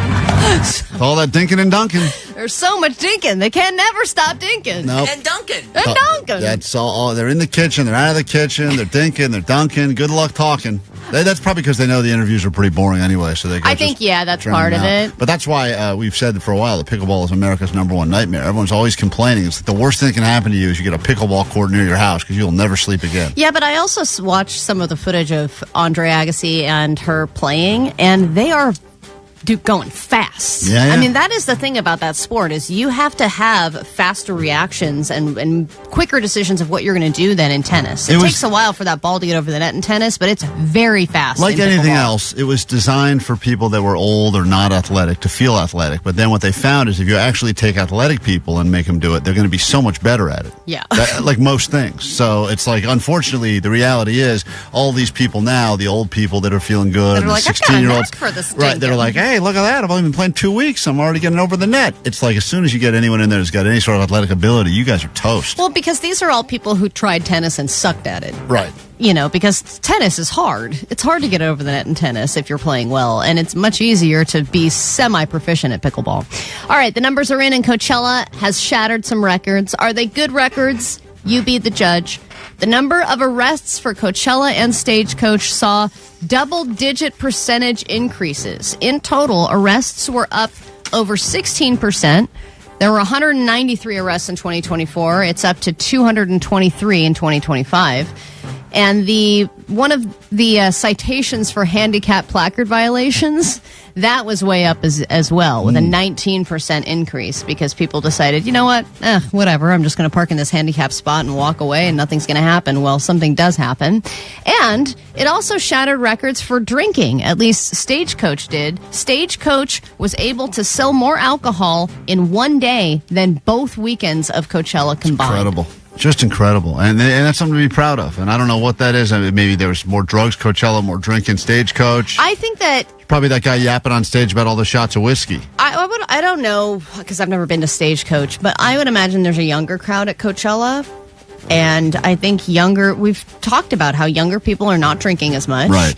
And if they are imbibing in something, it's usually weed or, some other recreational drugs that are cheaper. And a lot of times when I was walking around out there, I didn't see a lot of people with a ton of drinks. And I would imagine, though, that country folk, they love their beer. They love their alcohol. It goes perfectly with some of the artists that were performing. Also, I would imagine, I don't know what the prices are, but you spend so much for the Coachella tickets. So many of those people bought those tickets on like layaway plans that there's just not a lot left to buy those $25 beers at Coachella. I mean, and they have to spend money on a place to stay. Yeah. And then finally, this is the number one sign of divorce, according to an expert. They claim that this has an accuracy rate of 94%. It is the one-sided mouth raise or the smirk. A subtle smirk of superiority might just be the number one red flag for divorce, according to a renowned psychologist. They said that this has so much criticism, contempt, defensiveness, resentment, stonewalling, all packed into that tiny little side smirk. That says volumes about your relationship. If you ever smirked at or you smirk at your significant other, 93% chance your relationship is done. The smirk of contempt. So if you notice it, that's a big red flag. All right. Keep an eye out. On that uplifting note, let's get into a brand new hour of the show and reward you handsomely. 106.7 KROQ FM in HD Pasadena, Los Angeles, Orange County. This is the world famous KROQ. Call it 20. Let's go. 800-520-1067. It is officially 9 o'clock on a Thursday morning. Welcome to your Prequin. I'm showing the YouTube viewers the lineup for Ohana Festival. By now you've seen it or heard. Eddie Vedder, Kings of Leon, Hozier, Royal Otis, Green Day, Cage the Elephant, Wet Leg, and more will be all joining forces to Doheny State Beach, and that's happening the 26th through the 28th of September. Tickets and more information at ohanafest.com, but you can win them from us right now. And then again at noon, again at 3, and again at 6 right here on KROQ. Caller 20. Let's go ahead and give you 3-day passes to Ohana Fest. Tickets you'll want to win. This hour on the show, Netflix or not flicks, because a new month has officially begun. Welcome to May. We'll figure out what shows are leaving Netflix and which new ones are coming, ones that we've made up and ones that you can actually watch. It's officially May. May 1st. Can you believe it? It's already May. Can you believe it's already May? May 1st. May 1st. Can you believe it? Can you believe it's already May? No one can believe it. Jimmy Kimmel reminds us every year that news anchors are always shocked when a new month begins. And here we are at the beginning of May with lots to give you. This hour will also get you some more pre-screening passes to Marvel Studios Thunderbolts happening tonight. Vidiot in Eagle Rock. So you got a lot of opportunities to win stuff from us this morning on the show, and then we'll be heading over to the big star dedication. Also, Tre Cool of Green Day will be on later this hour as well, on the way to receive the star. All right, let's say hi to caller 20, which puts us in Marina Del Rey. Hello, who's this? Good morning, Klein and Ali. This is Donnie. Donnie, you are caller 20. Yes. Terrific. Thank you. You're very, very welcome. You drinking this morning? No, but I need to. All right, I hear you. Well, have a celebratory drink. You deserve it. You earned it. You'll be going to Ohana Festival. Some tickets for you have just been won. Congratulations.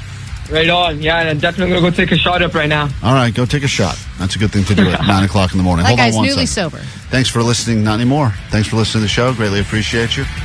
We'll get into all we have in store for you this hour and more to give. Oh, lots and lots to give. Another pair of those tickets coming up at noon right here on KROQ.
think it's better to be in a relationship or be single? I know there's obviously pros and cons to both, but overall, Allie, you a relationship person, you a single person? What was more fun? What's more fun in general?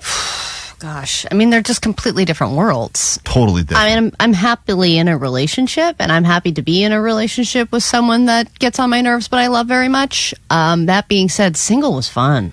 I also think that the best time is kind of the weirdest time, which is almost also the shortest time, which is when you are kind of in that transition from single to in relationship. It's that like weird period from you're still single, but there's no title on anything. You are single technically. I guess you could still do it, but it's moving towards relationship. I think the best window is that. That's the best. Newly dating. That is like the greatest. You're excited about each other. You want to F each other all the time. Constantly. You're like, do they still like me? Do I still like them?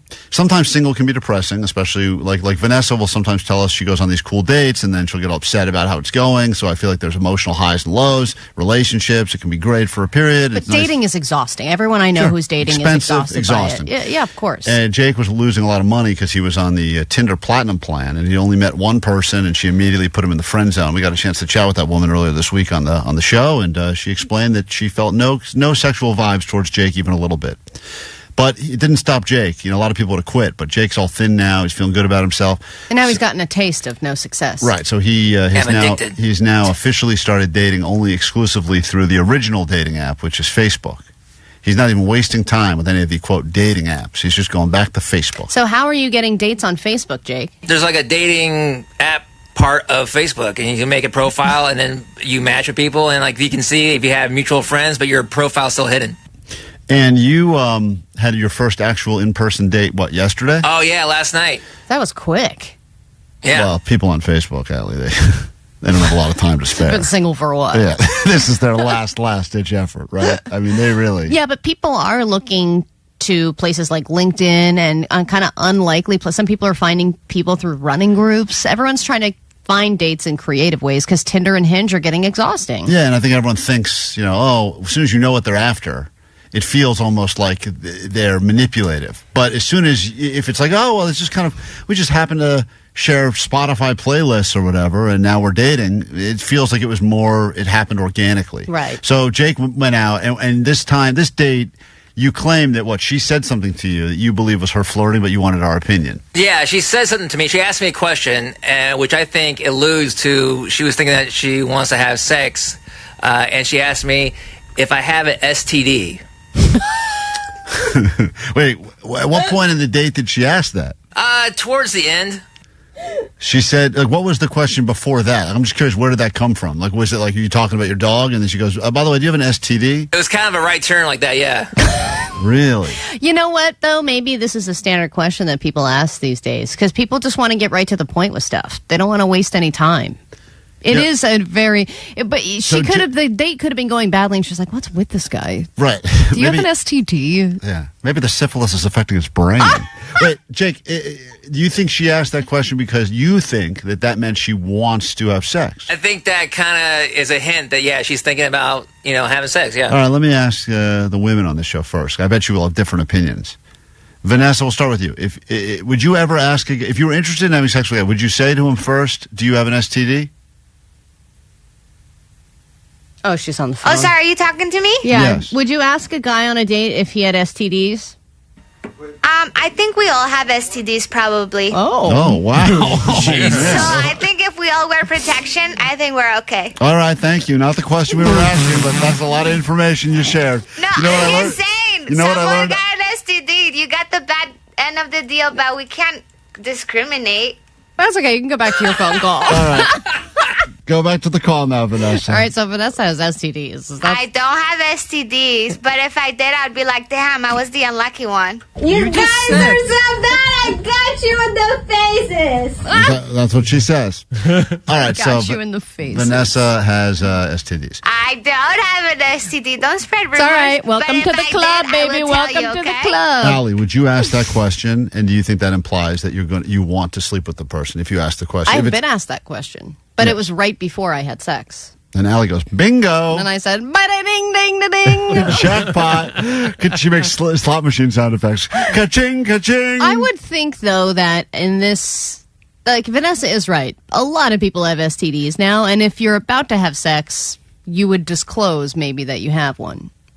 If you're about to, you would think you'd wait till that moment to be like, hey, by the way. Or like as it's getting closer, like, hey, by the way, I have an STD, so we need to use protection. But maybe this woman, if Jake's theory is that she would only be asking that if she's thinking sexual thoughts. Why would she, if she knew there was no chance you wanted to sleep with Jake, why would she care if you had all the STDs? No, that is true. But maybe she was looking for one final reason. Like maybe in her mind she was 99% sure she was out on you, and she just wanted to be able to like be like, also one other thing, he had crabs or something. You know? Yeah, what was your answer, Jake? I said no, but my coworker has herpes. Hey!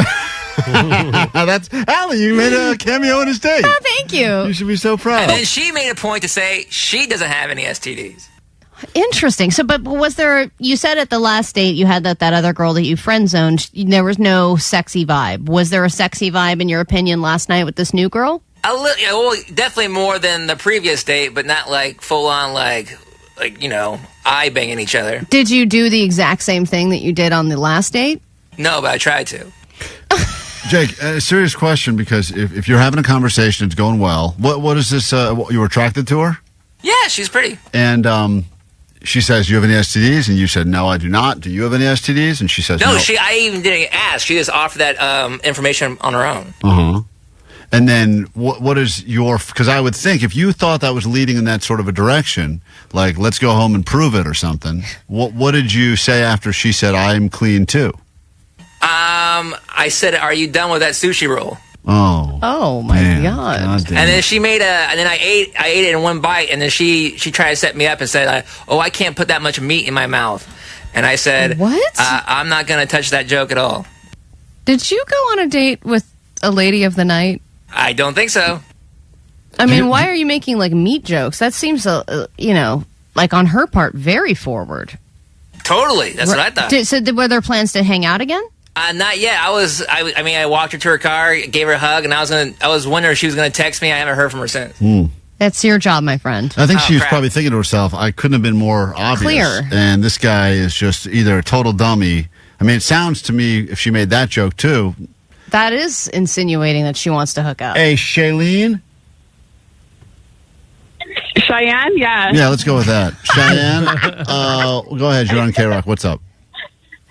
You guys are talking about like Facebook dating and like all that stuff, and it's funny because I never believed in that shit. Like it was whatever, you know. No swearing, but continue. And I ended up I already had the Facebook app, so I was just like, okay, I went on a little dating little queue on there, and I was like, all right, let's see what's out there, you know. And it's crazy because it's like now I'm 4 years with my husband, 2 years married, 2 kids, like. It's actually freaking not that bad. Wow. Look at that success, Jake. This woman's had full-on success. Found the love of her life on Facebook. Look at you, buddy. Well, I haven't done anything yet. Well, you better text her because I think she wants to have sex with you. Would you ask someone what their STD status was if you were not interested in sleeping with them? Yes. You would ask. What would be the reason you'd want to know that? Just if you weren't... I'm joking. I'm joking. All right, well, then maybe you had a chance, Jake. I don't know. You blew it either way, but at least you had a chance, it seems like. I should have texted her last night. How would you like to go tonight to an advanced screening of Marvel Studios' Thunderbolts? All you got to do is call us now. We'll get into a little Netflix, Notflix action. New month means new shows. Once we've made up and real ones, you'll figure out what you should be watching and what you can't be watching because we made them up for tickets to a movie. That'll be happening after this quick break. 800-520-1067 if you'd like to play with us next. Here's the lineup for the 3-day Ohana Fest at Doheny State Beach. Ohana Festival founder Eddie Vedder making the call on this one himself. Are you ready, Ohana? I am ready. Listen to KROQ at 9, noon, 3, and 6 to win 3-day passes to Ohana Fest, September 26th to 28th, Doheny State Beach, featuring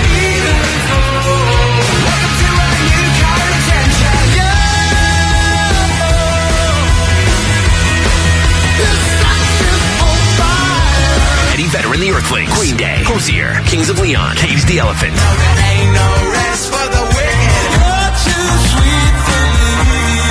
Garbage, Wet Leg, and more.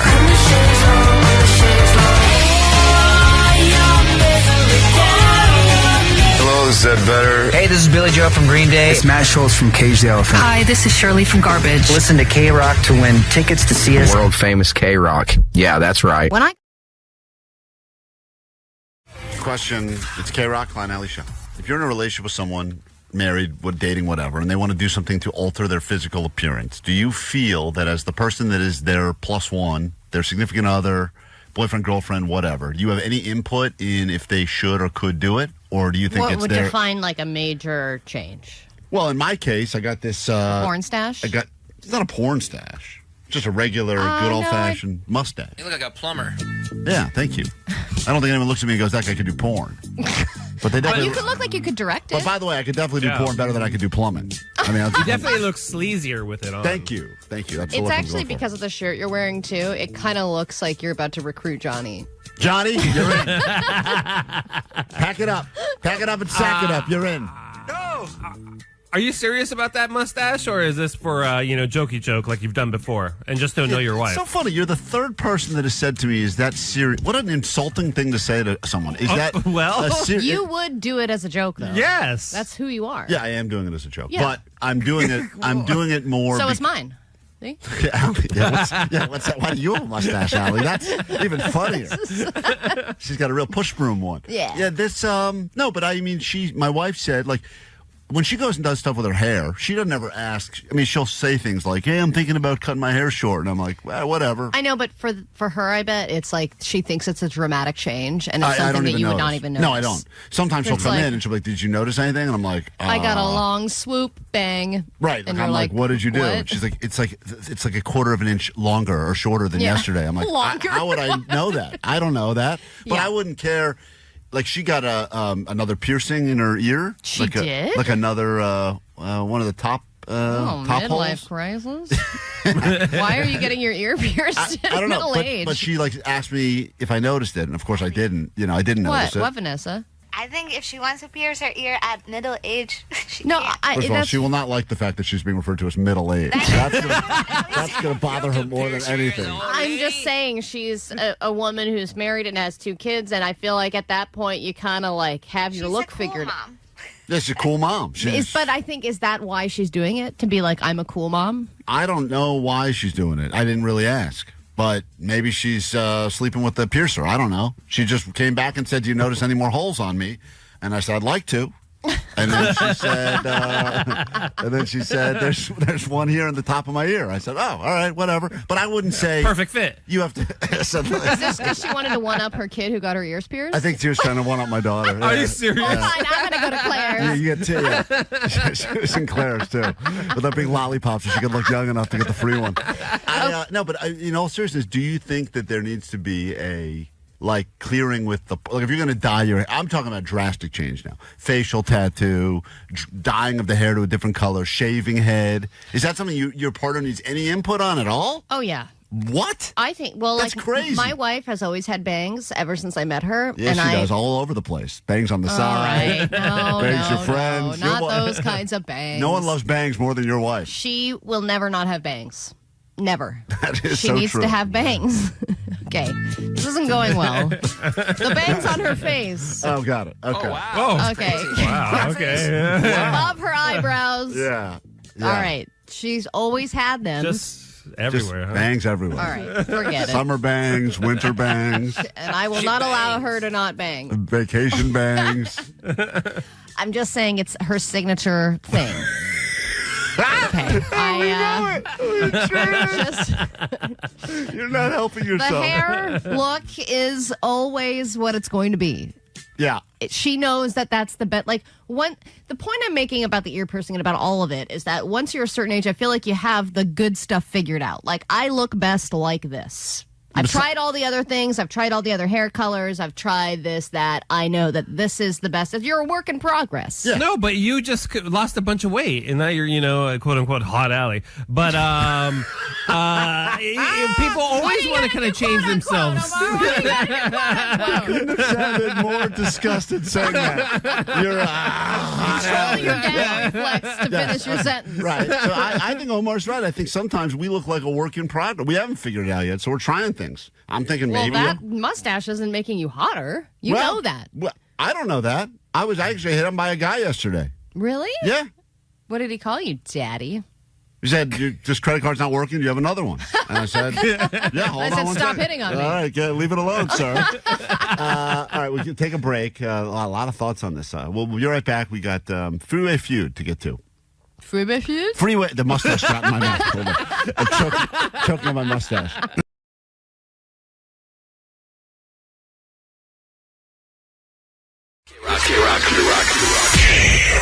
New month means new shows, Netflix. Some are made up, some are real. Got to figure them out. Netflix, Netflix. We'll get to that in a moment. If you'd like to play, 800-520-1067. Will there be a cooking competition show on Netflix, Allie, where chefs have to compete to try to get starving people in a room that haven't eaten for 48 hours to finally break and try their dishes? Oh, my God. To win $100,000? Very high stakes. And is that problematic. real? Is that not real? We will get to all of that and give you some prizes after Foo Fighters this morning right here on KROQ.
Two questions, Netflix, non-Flix. You decide, you win. It's KROQ. We are Klein Alley's show, and new month means all sorts of stuff is coming to Netflix. Stuff you may not know about. Other stuff that perhaps we've made up, and that is why we do Netflix.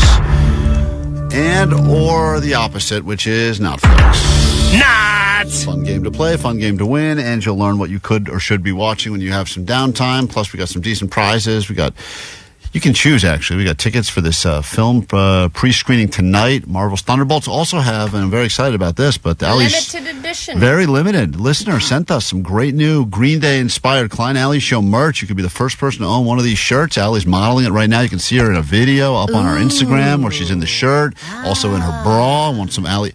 Pushed us over the 46K mark. Allie's bra is all we needed to push us another 1,000 on the IG, so thank you for that. All right, let's say hi now to our first contestant as we bring you into a new month of shows, Netflix or Notflix, and we go to Brea and say hi to Kathleen. Good morning and welcome to KROQ. How goes it? Hey there. Good. How are you? I'm doing just fine. I'm going to read you a description of a show, the title of the show, and you just have to say, is it real, Netflix, or did we make it up, Notflix? You ready to go? Ready. All right, here we go. It is time for show number 1. Bald guys finish last, but not anymore. 10 bald men compete to win the ultimate prize, a full head of hair. Ooh. Physical and mental challenges will decide whether or not the baldies move on from one follicle, one plug, all the way up to a full head of hair. Bye Bald, High Hair is the name of this show on Netflix. Is that Netflix or is that Notflix? That is the question for you. I hope to God it's not Flick. I mean, I could see... I know people are really into those, like, what is it, the Turkish hair transplant procedures and stuff? Whole flights, entire, 747s are full of bald guys, and then guys flying back with bandages on their head, because apparently you can go over there and get, $5,000. You got a full head of hair. She says Notflix is the bald guy competition show where you win anywhere from one plug. How sad would that be if you go on the show and leave one hair Just plug? more embarrassing? I think it's worse. Is high hair, bye bald real? Netflix or is it Notflix? She said Notflix. Show me. That is not real. Hold on, you got yours right. Write down her name. She has a chance to win herself a prize. We say hi to George. Good morning, George. Welcome to Netflix or Notflix. Oh, man. I'm excited. You are excited. Well, you've come to the right place to be excited. Here we go. Just tell us if we made it up or if it's actually going to Netflix. 6 singles check into a motel looking for love. Oh. But there's a twist. Their situationships are also invited to the same motel. What? Can these hookups turn into real romance or will it backfire? This is called Sneaky Links Dating After Dark. Is that Netflix? Is that Notflix? That's got to be Netflix. You think that's real? A real show? I'm hoping it is. Let's find out if it's real or if it's made up. Jeez. That is real. I get adding the situationships, but they should also add random crackheads. Yeah, well, they'll probably be at the motel anyway. That's just part of the allure of the motel. It's a train wreck. We're going to watch it. Yep. That's May 21st, and that is coming to Netflix. You got yours right as well. And we say hi to contestant number 3, Netflix. We go to Orange County, say hi to Pete. Good morning, Pete. Welcome to KROQ. How goes it? Morning, guys. How you guys doing? Great. This man built an empire, an online fitness empire, on devouring raw meat and promoting an all-natural ancestral lifestyle. Now you can watch part 3 of the Untold documentary, Untold the Liver King. Is that Netflix or is that Notflix? I'm going to say Notflix. Show me Notflix! No, that is very real. I cannot wait to watch that. That is part 3.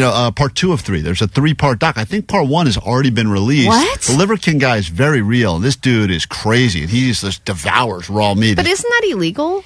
Well, he's got his own systems for how he's able to do it. But it's not human meat, right? I don't think he's eating humans yet, although okay. I wouldn't put it past him. And I think I want to say the Liver King is maybe dead. I don't want to ruin anything for anyone. I haven't been watching the doc, but the Liver King is, regardless, incredible. But it's real. I didn't make that up. That's a real show, and that's really on Netflix. You got that wrong. I love that they're like Tiger King. What next? Yeah, let's go with the guy that eats raw meat only. Liver King. Hey, Sean, welcome to KROQ. Good morning. How goes it?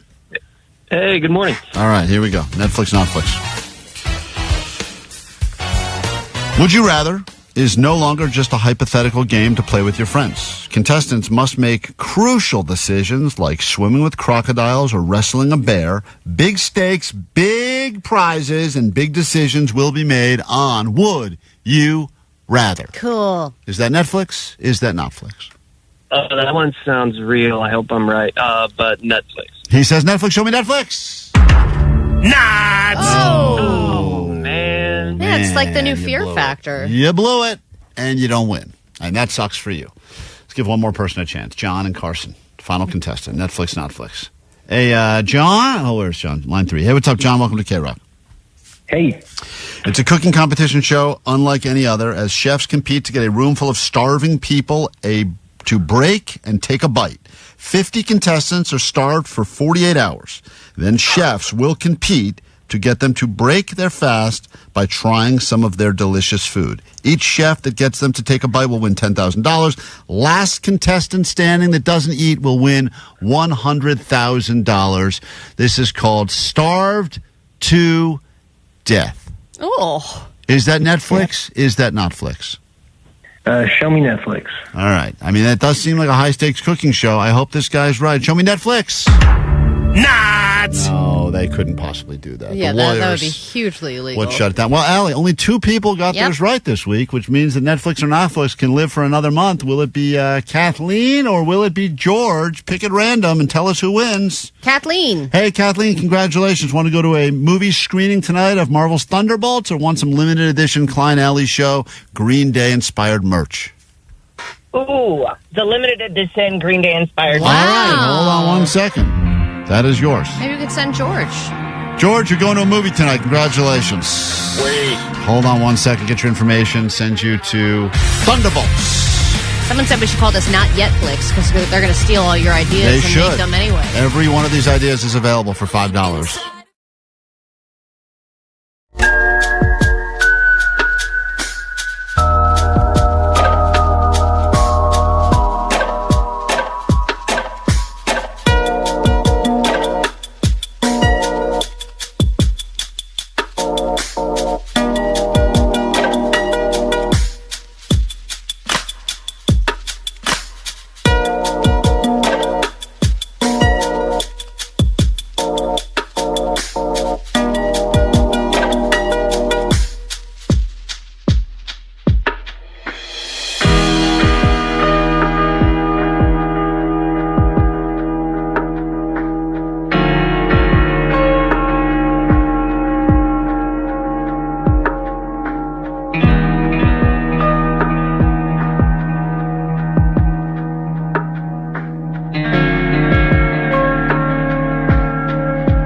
KROQ, we are Klein Alley Show, and as we think about a band that's synonymous with this radio station, I think Green Day, they've had quite a run, what a relationship, and today's the day they get honored in the Hollywood Walk of Fame with a big star. And, you know, most of the stars on the Hollywood Walk of Fame are BS, and they go to BS people. Yeah, and I was talking to somebody recently, or actually yesterday, about how they're getting their star, and the person was like, why is it just now that they're getting this star on the Walk of Fame? They should have had it years ago. But some people don't care, and some people, as I said, a lot of the stars, they come and go. We don't even think about it. And then there's certain stars that are big enough that they shut down traffic all over Hollywood, which will be happening, I'm sure, starting about now and going through noon. 11:30 is officially when the whole star dedication ceremony starts. We'll be out there. If you see us, please say hi so we can give you some of this cool merch that was sent to us by a listener. But if you think of just all of the 30 years of Green Day we've heard on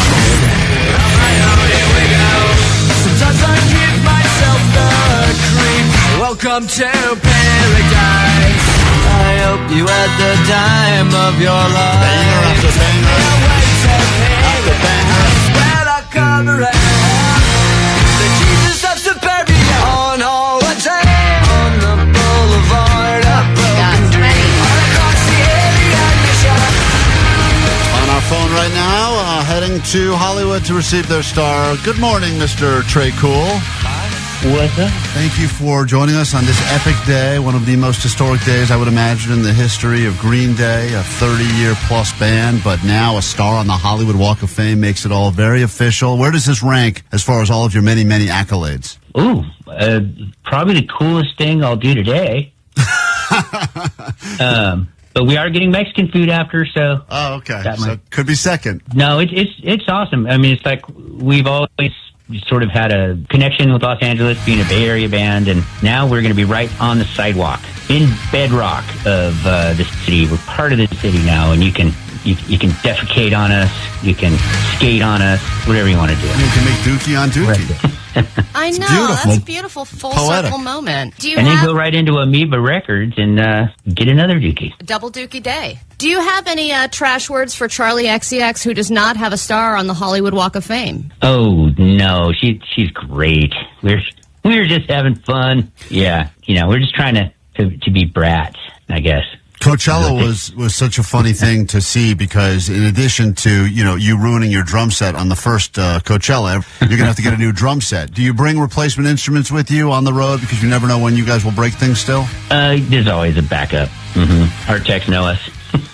How many drumsticks are you going through in any given show these days? It seems like you've upped the ante there. Well, that was like a 2-brick night. A couple cases. Yeah, I think it's really cool when someone's like, I have a drumstick that was used at a Green Day show, and then everyone else like, I also have a drumstick that was used at a Green Day show. It's like, yeah, you're really flooding the market with that. It's so interesting because today, obviously celebrating the big star that's going on the Hollywood Walk of Fame, and for Green Day to get this star is a big deal. California band through and through. And obviously you've got a eclectic mix of fans, and when we learned that Serena Williams and Ryan Reynolds would be speaking at your big ceremony, got me thinking, who is the weirdest famous person you found out as a fan of yours? Wow. That's an interesting question. You ask questions for a living, don't you? Yes, we do. Usually John wins. Yeah. Wow, that's really good. Well, I don't know, our maybe this NASA scientist, and he put a plaque on the Mars rover that talks about Green Day, which is pretty cool. Wow. So that's so Green Day is on Mars, man. That's just interesting. Babies. Babies. Yeah, babies do love Green Day. That always comes out of left field. Yep. What about the, you're also releasing new music yet again. I feel like we just had a new album from you guys, and now you've got more. Yeah, Deluxe Edition. Until we throw some more songs on there, we can't stay out of the studio. It's too fun. And also, it seems like, and I don't know if this is just in my mind or if this is the reality, because I know that your past tour that you just kind of wrapped up was the most successful in the history of the band, which has got to be crazy because you think to yourself, this fan base is growing now to the point where you have your original fans and then your fans that have kids that are showing up. So then, the Green Day coffee's been going around for a while, but then you had a Slurpee Day, and I believe it was the most sold Slurpees in the history of one day was Green Day Slurpee Day, which I think is even potentially cooler than getting a star on the Hollywood Walk of Fame. Slurpees are rad. A lot of people got a brain freeze and look mono brain freeze. I thought the Slurpee thing was pretty cool. I'm a coffee guy, but you can definitely get a lot of energy from 9 Slurpees. That's good nutrition advice this morning from the great Tre Cool of Green Day, who's on with us right now. The same Tre Cool that showed up to one of our events at Big Bear, but then immediately walked in and left because he wasn't feeling well. But at least you showed up, which means it was still one of the coolest events we've ever thrown. The fact that you actually walked through the room where we were doing an event makes it a cool event. It looked cool. I think some people had to throw up, like me. Yep. Our events do that to a lot of people. Yeah. With or without alcohol. Yeah, that's true. Trey, now that you've got this star on the Walk of Fame, what is the next band that should get their own star on the Hollywood Walk of Fame? The Interrupters. Rancid. Oh, wow. Let's see. I'm just going to name all my friends, so yeah, dude. This could go on. It's funny. We asked Chili Peppers. I think we asked them right after they got their star, and they said it should be another. You know, they were thinking of SoCal bands. They said Sublime doesn't have a star yet on the Walk of Fame, so let's get them one. But it makes perfect sense. It's going to be a rager happening on Hollywood Boulevard. For those of you that want to go out there, 11:30. The great Matt Pinfield back from the dead to host this event, and then of course you never know who else will show up for Green Day. But I have a feeling there will be no shortage of people there to celebrate you guys, as we always do at the end of every chat. Not one, two epic questions remain for the great Tre Cool of Green Day. These are two of the most epic questions you've ever been asked. Two epic questions. Epic question, Allie, number one. What do you got for him? All right, Trey, what makeup tips do you have for women who suck at putting on makeup? It's a great question. Don't wear any makeup. Great answer. Okay, but specifically, I suck at eyeliner. Can you help me, please? One tip. All I got to say is when you start needing reading glasses, eyeliner's a challenge. Can't see things up close. Then you poke your eyes out. So yeah. All right, that is correct. Epic question number two. You're on a boat that's going down. It's you, it's Billy, and it's Mike. You can only save one other person. Who do you save? Epic question. These are epic questions. Epic. Why do I got to save people? Well, Billy's the strongest swimmer in the band. All right, that's good. It's a good answer. Listen, congratulations. We're huge fans of yours. Last time we got a chance to hang out, we were giving away a Green Day signature Corvette to a listener. We feel like the history between your band and KROQ goes on many, many, many years. So it's so cool for us. We'll be out there to celebrate you getting the star. And congratulations, and thanks for calling us this morning. I love that Corvette stick shift, and the guy that won it couldn't drive a stick. It's the best. I bet he still doesn't. No, I think it's still sitting in Jimmy Kimmel's parking lot right now. Yeah. Trey, all right, guys. Anything we can do for you, let us know. And congratulations. And please give our best to everyone in the band. And we look forward to seeing you later today. And I'll see you at 7-Eleven, the Slurpee stand. Hell yeah, dude. He said 9's the record. Let's go ahead and top that. Let's go. All right. Thanks, brother. Okay. I walk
they are, the next recipients of a star on the Hollywood Walk of Fame. Green Day, we will be heading over to Hollywood in front of Amoeba for the big star dedication. Guest speakers, keynote addresses.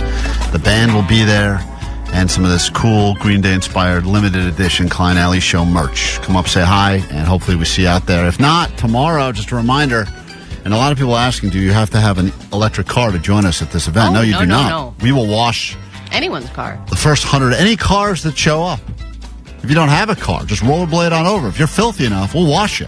We're going to be at the Rove and Recharge Market. That's going to be happening tomorrow from 11:30 to 1:30. We'll bring tons of tickets with us, car washes, KROQ stickers. Send you to Slightly Stupid, Wild Rivers, and burgers and dogs, and all of us hanging out. It'll be a good time to hang out in Santa Ana. So details up on our socials, Klein Alley Show. But that's going to be happening tomorrow from 11:30 to 1:30. Maybe even a live group singing of the Weekend song as we'll all be together on a Friday afternoon. Why the hell not? And let's do some takeaways from today's show, then we get the hell out of here. Miles, the DJ, will be in for Nicole Alvarez, 40 minutes nonstop KROQ, and he'll still hook you up with tickets to Ohana coming up again at noon. What do we got on the text line for takeaways? All right, you want a Today's Show, right? Let's do Today's Show takeaways. All right, 503, my takeaway is Lakers in 5. Yeah, strong takeaway. Still standing by it. 818, my takeaway is Klein wears his cool leather jacket in the gym, so take him seriously. That's how people know. I don't have the muscles to be taken seriously, so if I wear the leather jacket, they'll be, that guy's tough. 213, my takeaway is Odyssey hates the Special Olympics. Yep. If you take anything away from today's show, that's what you should take away. If you don't know what we're talking about, check out the complete podcast on the Odyssey app or wherever you get your podcast. You'll understand why we say that.